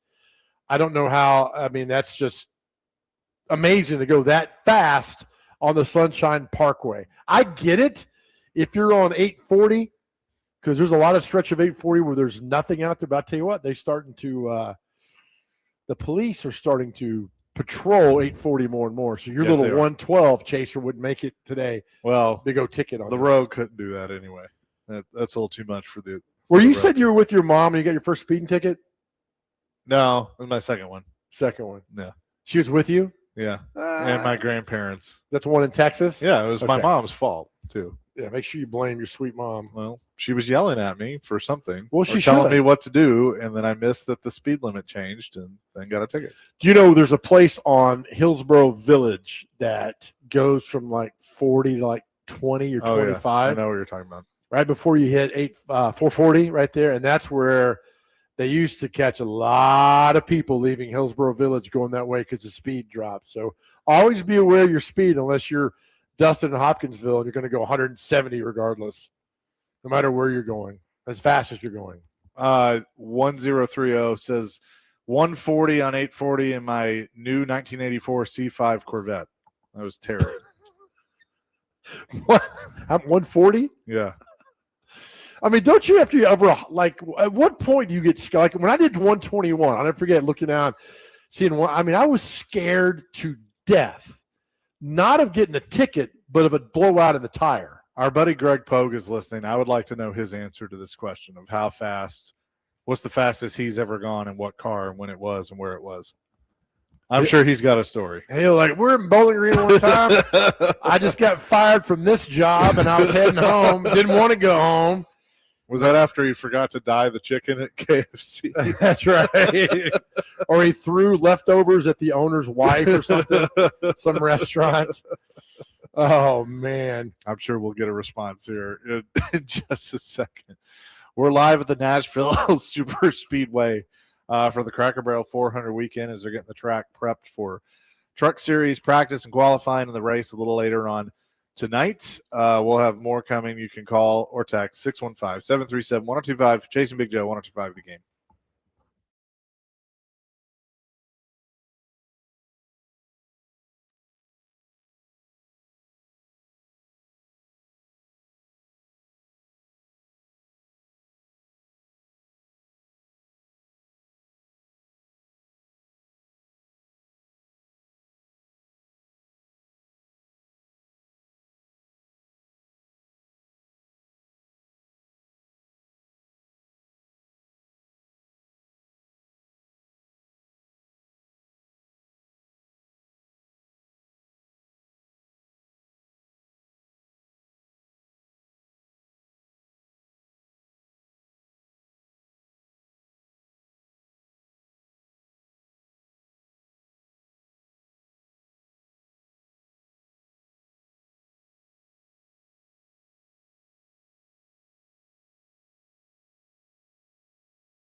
Chase and Big Joe 102.5 The Game here on this Friday, live at Nashville Super Speedway. Cracker Barrel 400 weekend getting underway. He's Big Joe Dubin. I'm Chase McCabe, Dr. Crane, Nick Frazier, back at the studio. And our question of the day. What is the fastest you've ever been in a car? Not on a speedway, not on a track, but the fastest you've been on the highway or two-lane road, whatever, because in honor of the NASCAR being in town this weekend. So let us know, 615-737-1025. What's the fastest you've ever been in a car? Now, we need to know where you were, what kind of car you were driving, and how fast you went. Some of the responses we got today, and our text line is blown away today by all this, have been amazing with some of the stuff you guys have done. So that's our question of the day. How fast have you been in a car? 615-737-1025. ECU and Tennessee tied at 2 at the bottom of the 10th. Tennessee at the plate in extra innings with 2 outs. They hit a solo shot in the bottom of the 9th to tie it up and force extra innings. And they will not do it here and move into the 11th. Move to the 11th. All right. So that is still your alive college baseball update. All right, Joe, I'm going to test your SEC knowledge. How about that? Sure, buddy. The last time each team was shut out. All right. Now I'll give you some hints. There is one team you got to go all the way back to the 80s. One team you got to go back to the 90s. One team you go back to the year 2000, and everything else is 2012 and up. Okay. So let's see if you can guess the team from the 80s. Auburn. No, but it was against Auburn. So Auburn shut them out. Shut out a team. Auburn's was 2012. They were shut out 49-0 at Alabama. Good Lord. That was Gene Chiswick's goodbye again, wasn't it? Probably, yeah. Because Malzahn came in 13. And they went almost win the national championship. This was, if I give you the year, it might give it away, but 1988. Great defense. That's Tracy Rocker's defense in 88. They shut out, I'm going to say, SEC team would have been Florida. You are correct. Yep. 16-0 was the last time Florida has been shut out. Wow. According to this. I think Emmitt Smith was on that team. I think he missed like 4 or 5 games during the season. Vanderbilt beat them in 88, beat Florida here in Nashville. But oh, wow. All right, cool. The next one is in the 90s. That was shut out. Something shut out. Gosh, let me see. Let's go with, to be old school, let's go with the Tennessee Vols. Their last time was 2017. They were shut out 41-0 against Georgia. Oh, that's right. Butch Jones, nice year in 17. Let's go with Kentucky. Theirs was last year, 2025. They were shut out 41-0 against Louisville. No wonder he's gone now. 1995 was the year, and Alabama shut this team out. Alabama shut this. All right, let's think. 95. Arkansas? Nope. Arkansas was 2021. They lost 37-0 to Georgia. Okay. So 95, Alabama shut this team out. Florida, Mississippi State. Nope. Excuse me. Mississippi State was 2020. They were shut out by Alabama, but I'm half right. 41-0. So I don't know. 95, I don't know. Georgia was shut out 31-0 at home against Alabama in 1995. Wow. Was Hines Ward on that team, I think? Might have been in 95. Yeah, it could have been. Eric Zier just left and got drafted by the Ravens. Wow, that's something. Okay. All the good running backs gone. Hurst was gone. Hampton was gone for Georgia about that time. And then the year 2000, this team was shut out 9-0 against Auburn. Ole Miss. Nope. Mississippi State. Nope. Oh my gosh. SEC. Ole Miss was 2014. They were shut out 30-0 against at Arkansas. Mississippi State was 2020, 41-0 at Alabama. All right. I should know that. So Auburn shut this team out in 2000. So Auburn 9-0. 9-0. It's not Alabama, is it? It is Alabama. Oh, the Iron Bowl. Yep. Holy cow. It was at home. Wow. I didn't even that. I'm trying to think who was that Dubose last year? Or is it Shula? No, Francione took over 01, 02, and 03, and then Shula came 4, 5, 6. I think it was Dubose in 2000 because he took over for Stallings. Oh, Mike Dubose. Okay. Let's see. So I think I've told you Auburn was 2012, 49-0 at Alabama. Texas A&M, 2014, 59-0 at Alabama. Good. Oh, that's Saban's revenge. Because remember 2012, Manziel toasted Alabama in Tuscaloosa. 2014 was Ole Miss. They lost at Arkansas 30-0. That's crazy. 2015 on Halloween, Texas was shut out 24-0 at Iowa State. See, for me, Texas, Oklahoma I know, but they're don't on fit in the narrative yet because they've only been in the conference 2 years. 2017, Tennessee was shut out against Georgia 41-0. Oh, I remember that game. 2018, at home, Alabama shuts out LSU 29-0. That's the last time LSU's been shut out. That was that's Orgeron was there because Miles had been gone. Yep. Okay. 2020 was Mississippi State. 2021, Arkansas was shut out 37-0 at Georgia. 2021, South Carolina loses 30-0 against Clemson. So that's the last time they were shut out. Man. Notice a team I haven't mentioned yet. Keep going. I know. 2022, Oklahoma is shut out 49-0 against Texas. Okay.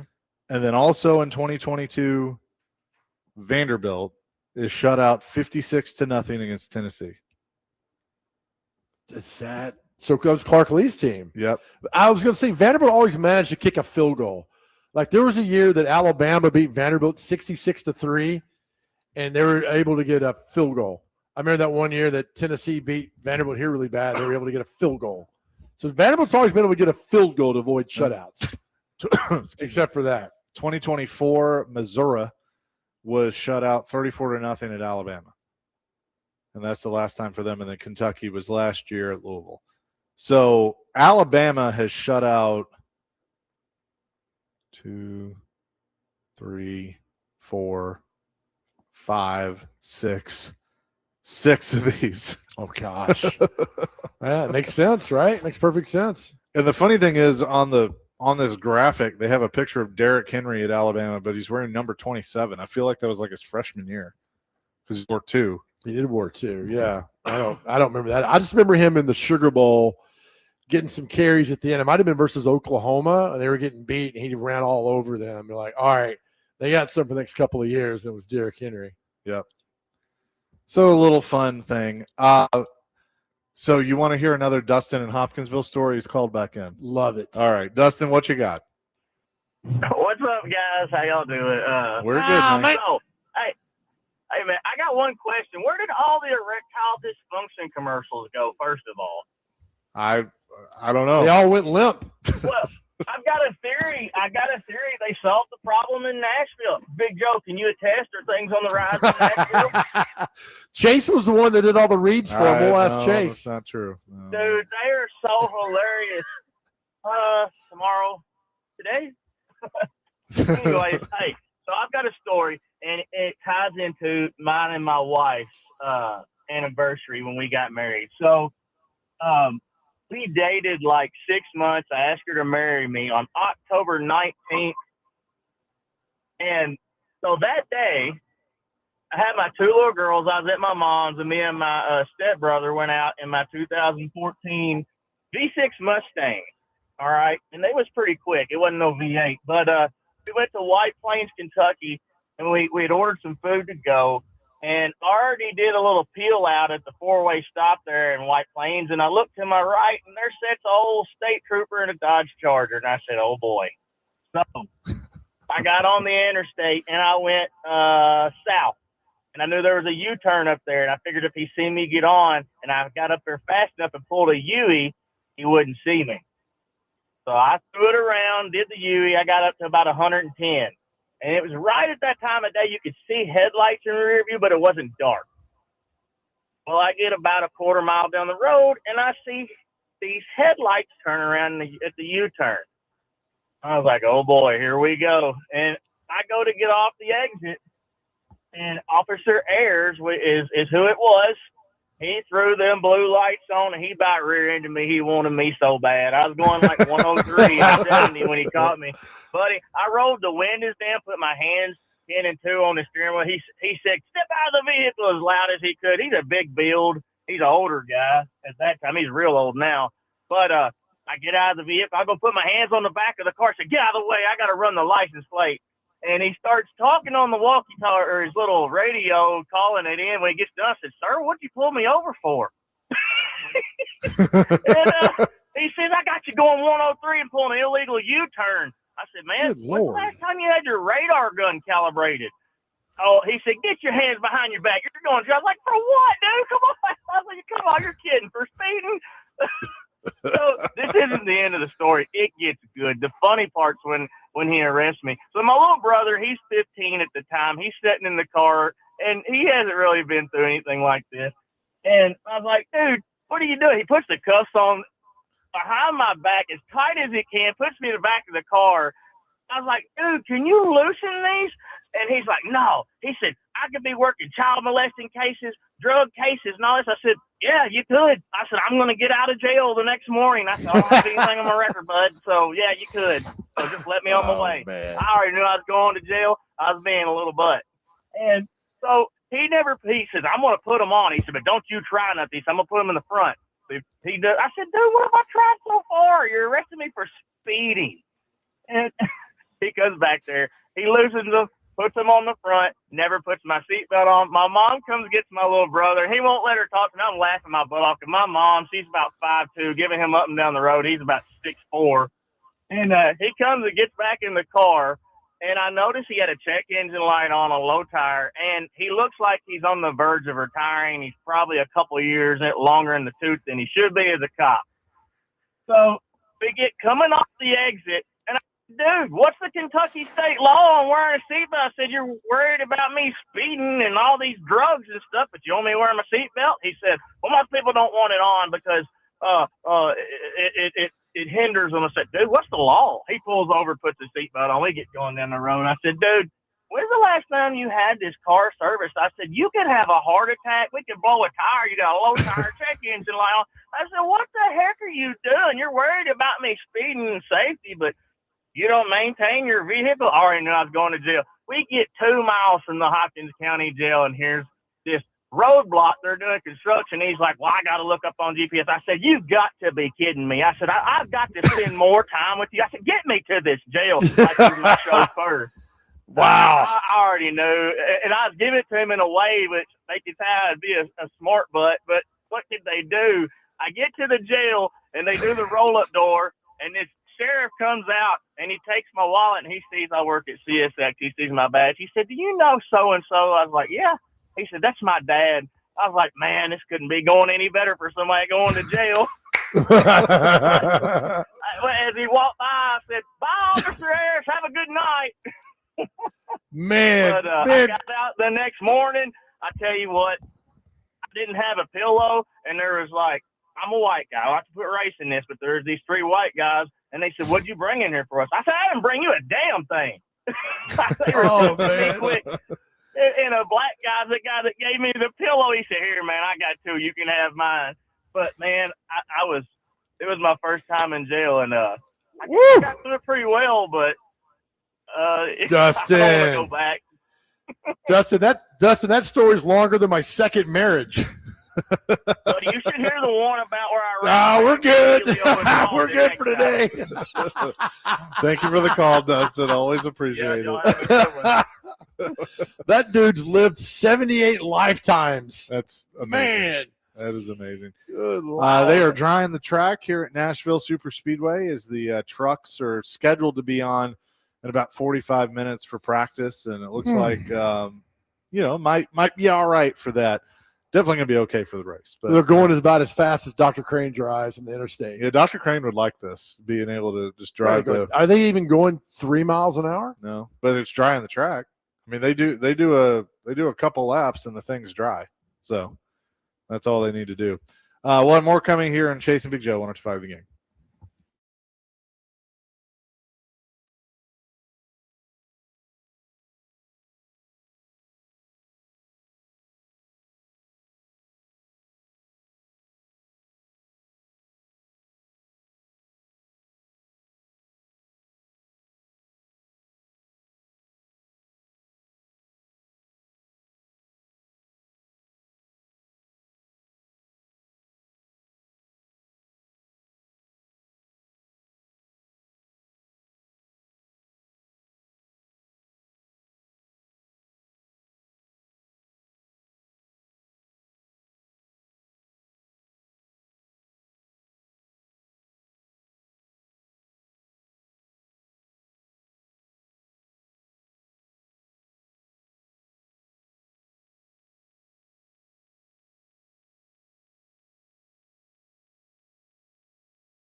Chasing Big Joe 102.5 The Game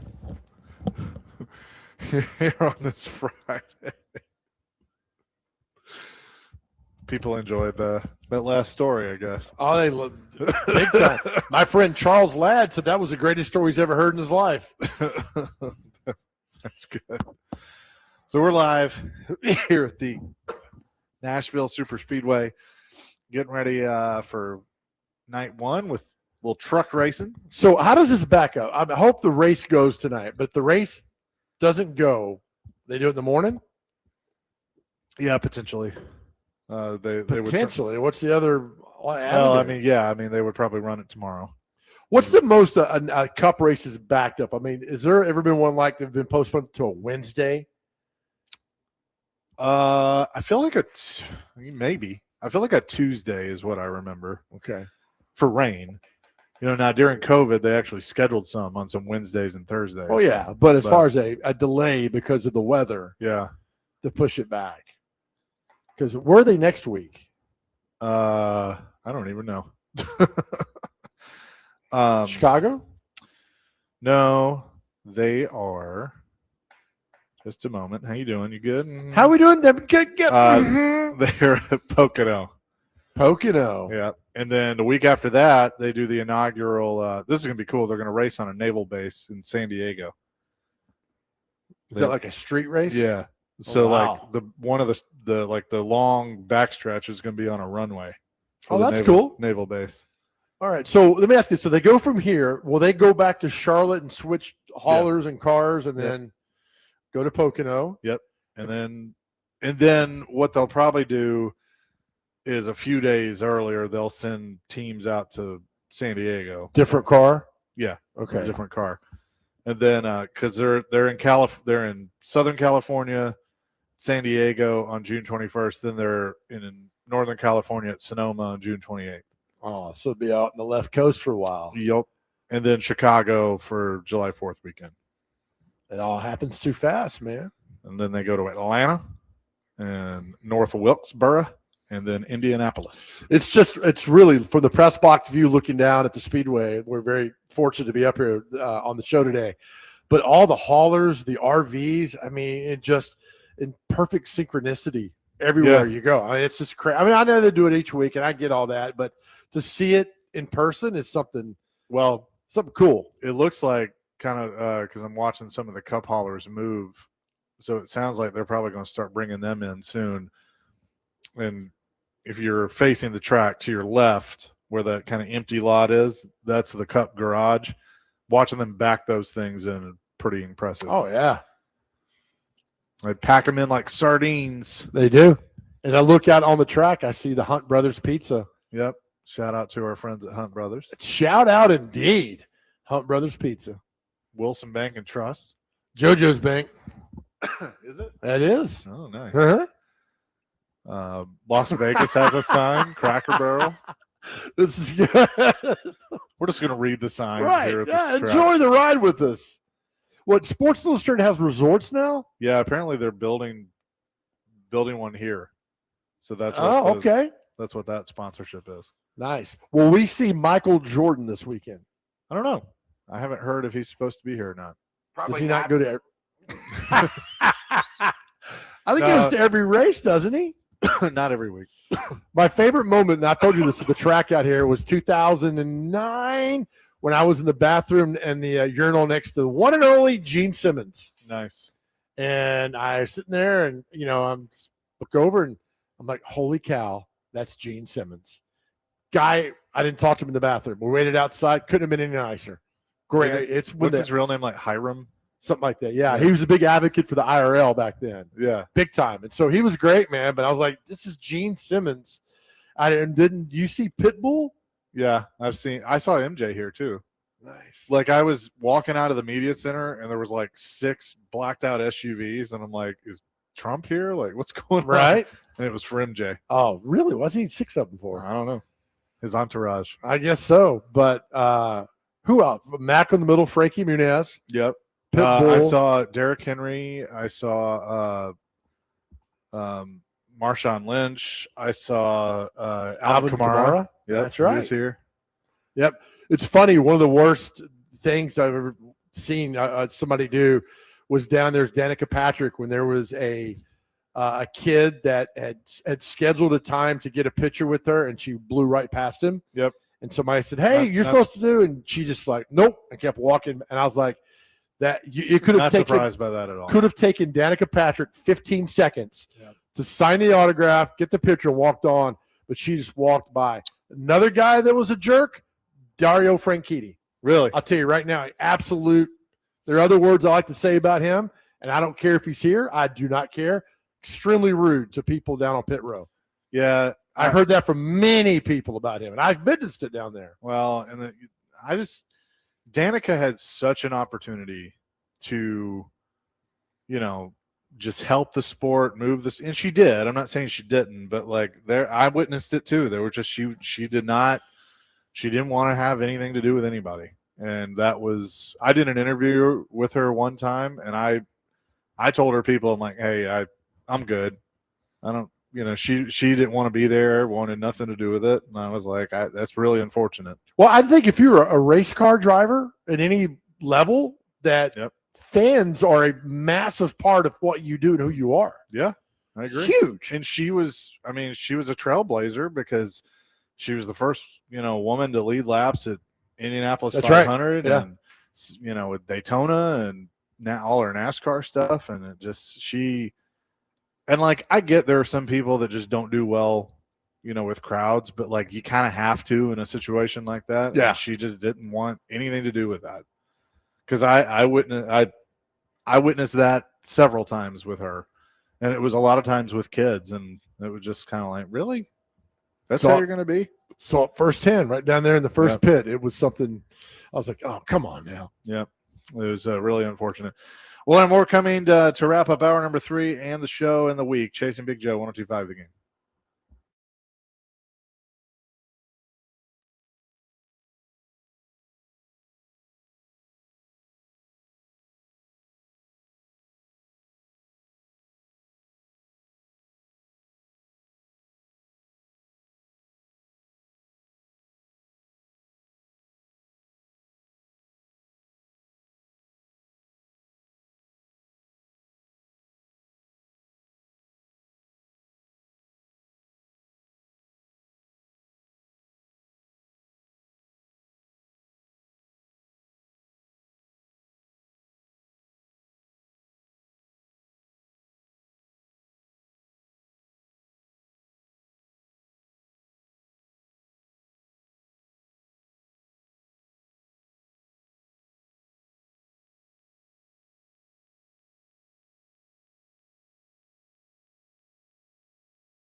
Chasing Big Joe, 102.5, the game on this Friday.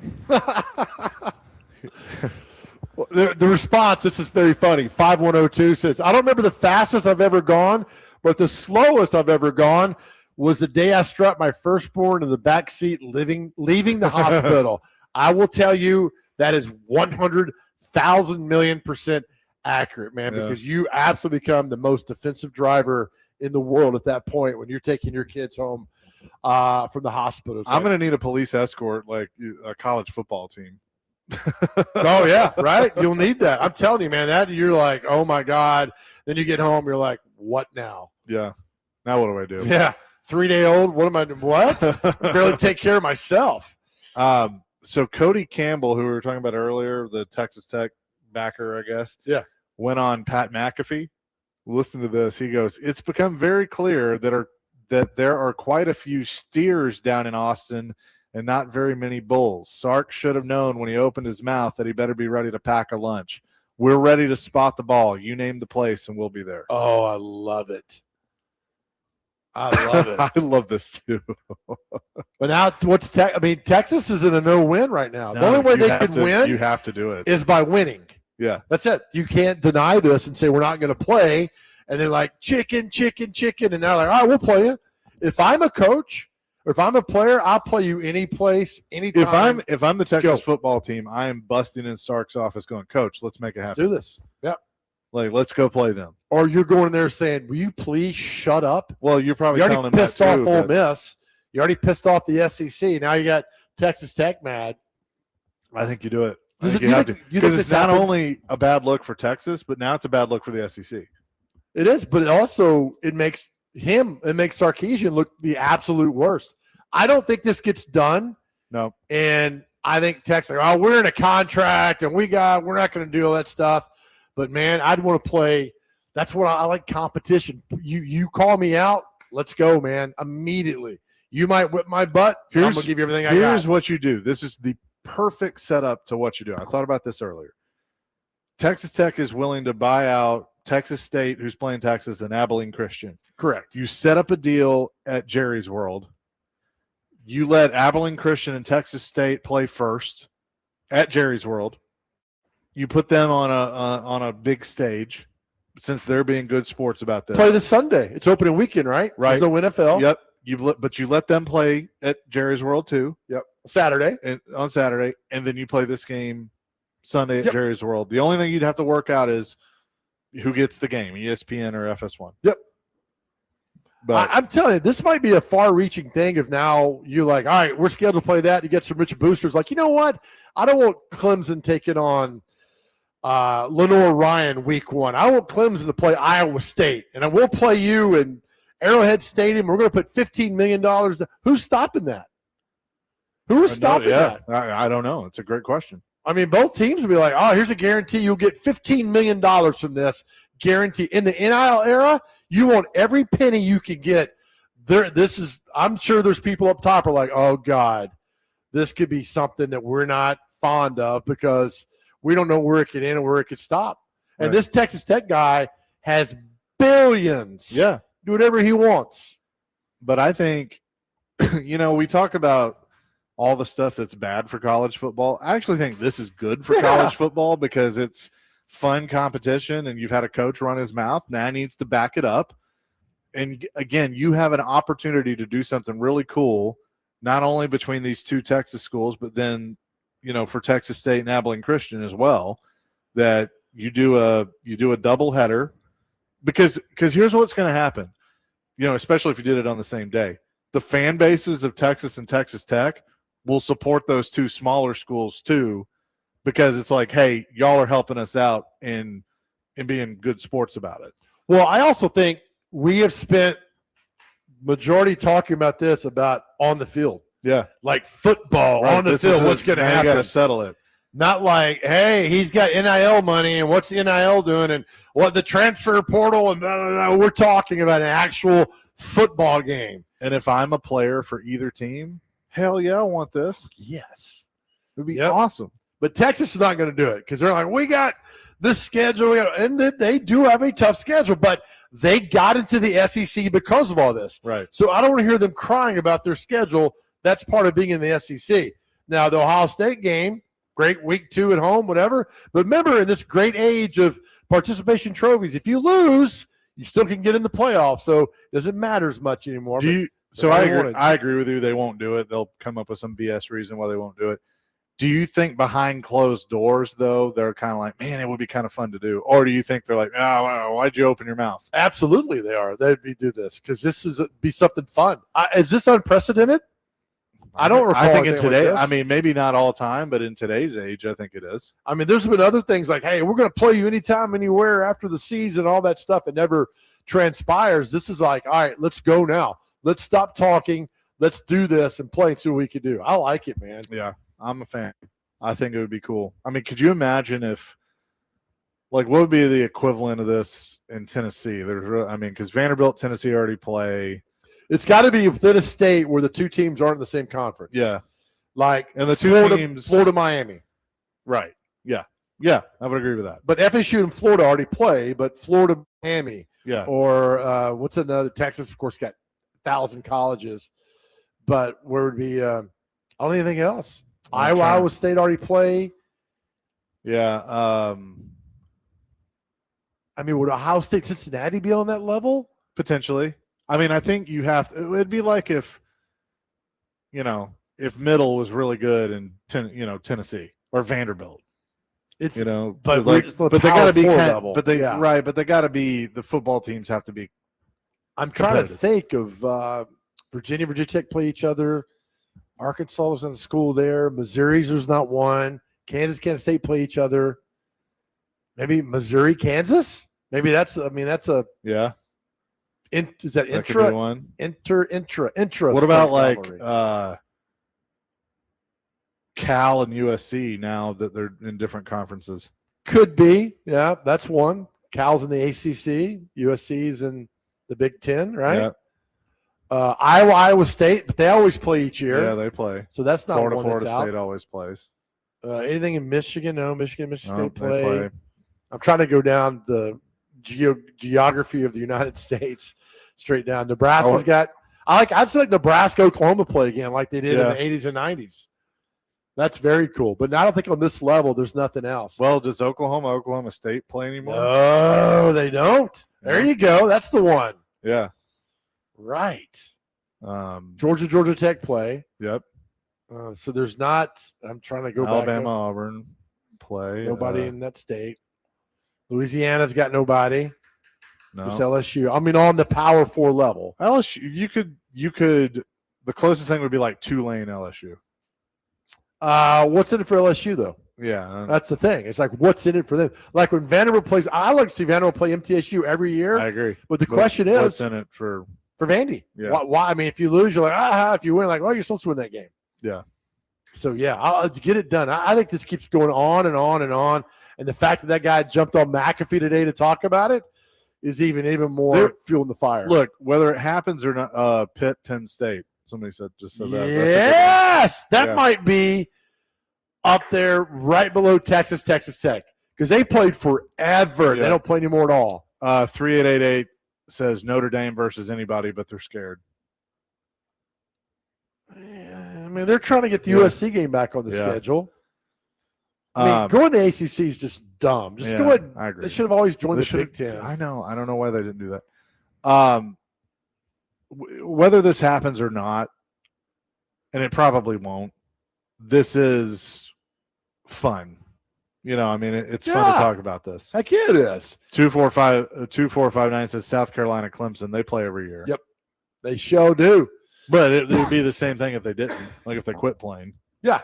Hopefully they never do that. There's been has been talked about, because the SEC's the 9-game schedule, why keep that game around?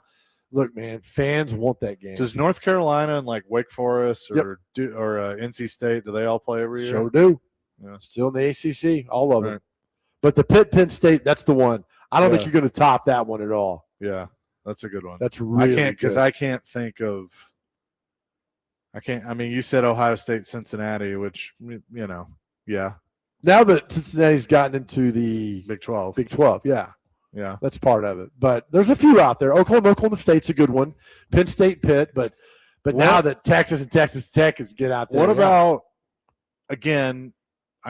I know group of 6 Power 4, but Memphis, Tennessee could be one because Memphis is put on the Memphis side. Maybe I don't think Yeah. Tennessee fans care. Probably not. Like, isn't Florida not on the schedule this year? No, it's not. Yeah, right. I think that'd Yeah. be something for like we'd rather have Florida on the schedule to do all Right. that. Yeah, This is fun. What started it? Why did Sarkisian run his mouth to begin with? I don't know. Because he was saying they had an easy schedule and would probably make the playoff. So he probably got down to spring meetings in Destin. And Yeah. all right, well, let's don't bring your head coach down to Destin. Wasn't it down in Destin when Franklin said he only hires assistants with hot wives? I think so. Well, it was like 2012 or 13 when it was, and then that caused a firestorm. And I forget, it might have been Feinbaum's like, look, these things are always boring. And finally, we got a coach who comes down here and says something. But didn't he do that like 100% on purpose to get people talking? Oh, I'm sure he did. Yeah. It's James Franklin, man. How you doing, guys? Hey, guys. Coming up next, we'll tell you what day it is and celebrity birthdays live from Nashville Super Speedway. Is Chasing Big Joe, 105 The Game.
Chasing Big Joe, 102.5 The Game here on this Friday at Nashville Super Speedway, putting a bow on this week in the shows. But come on out here if you want to see some great racing.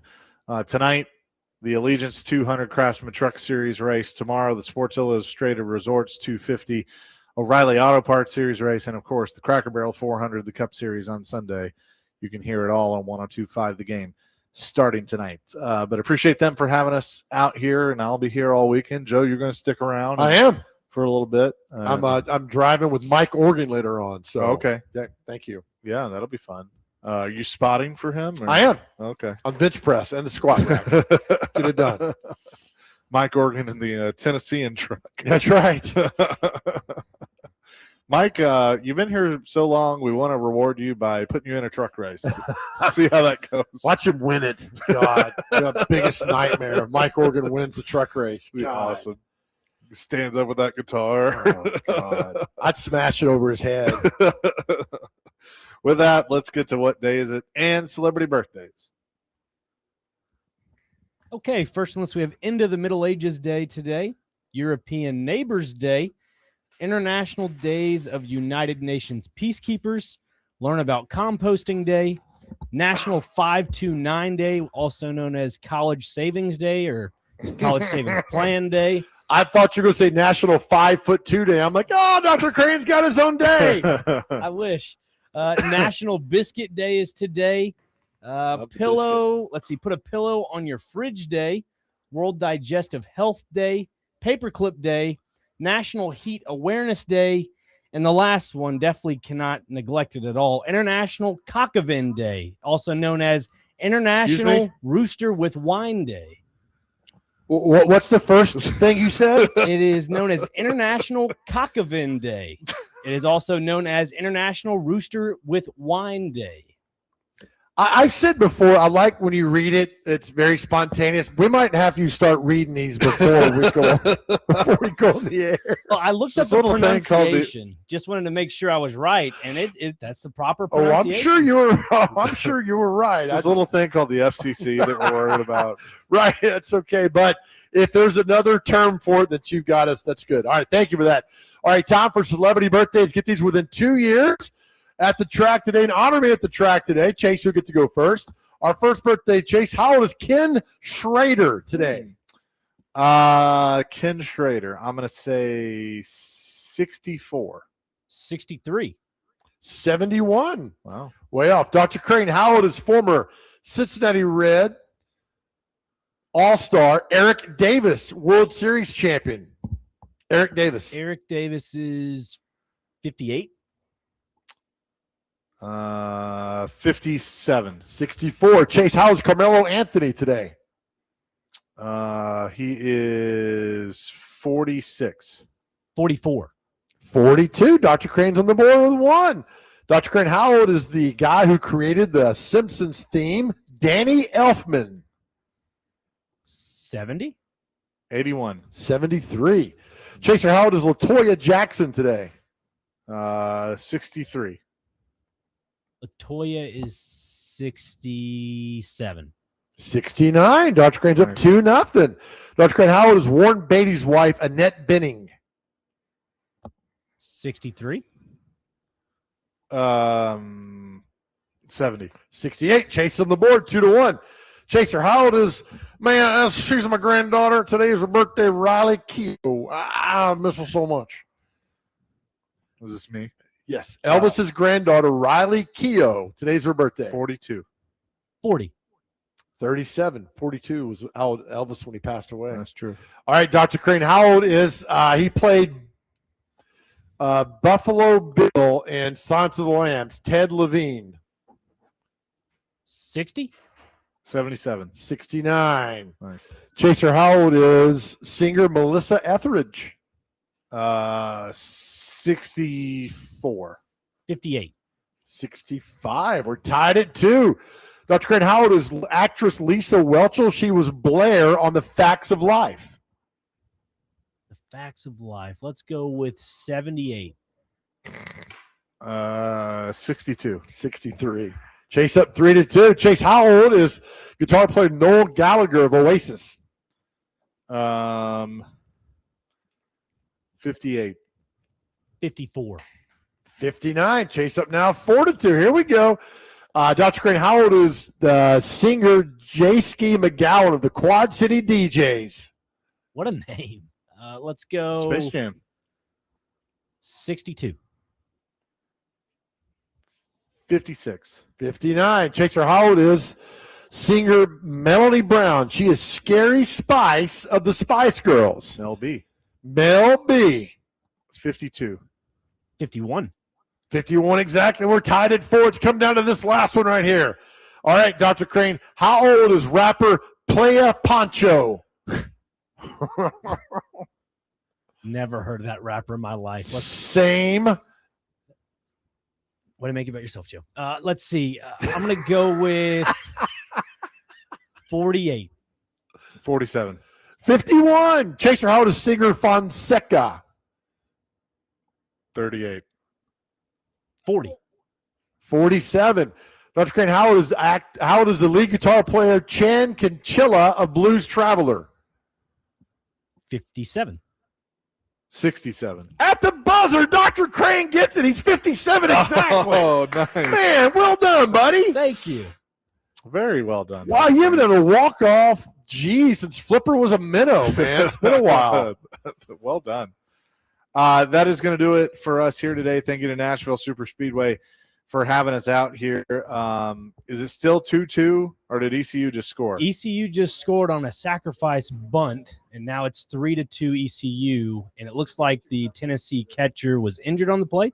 So currently ECU has a runner on first and a run scored. So 3-2 ECU, top the 13th.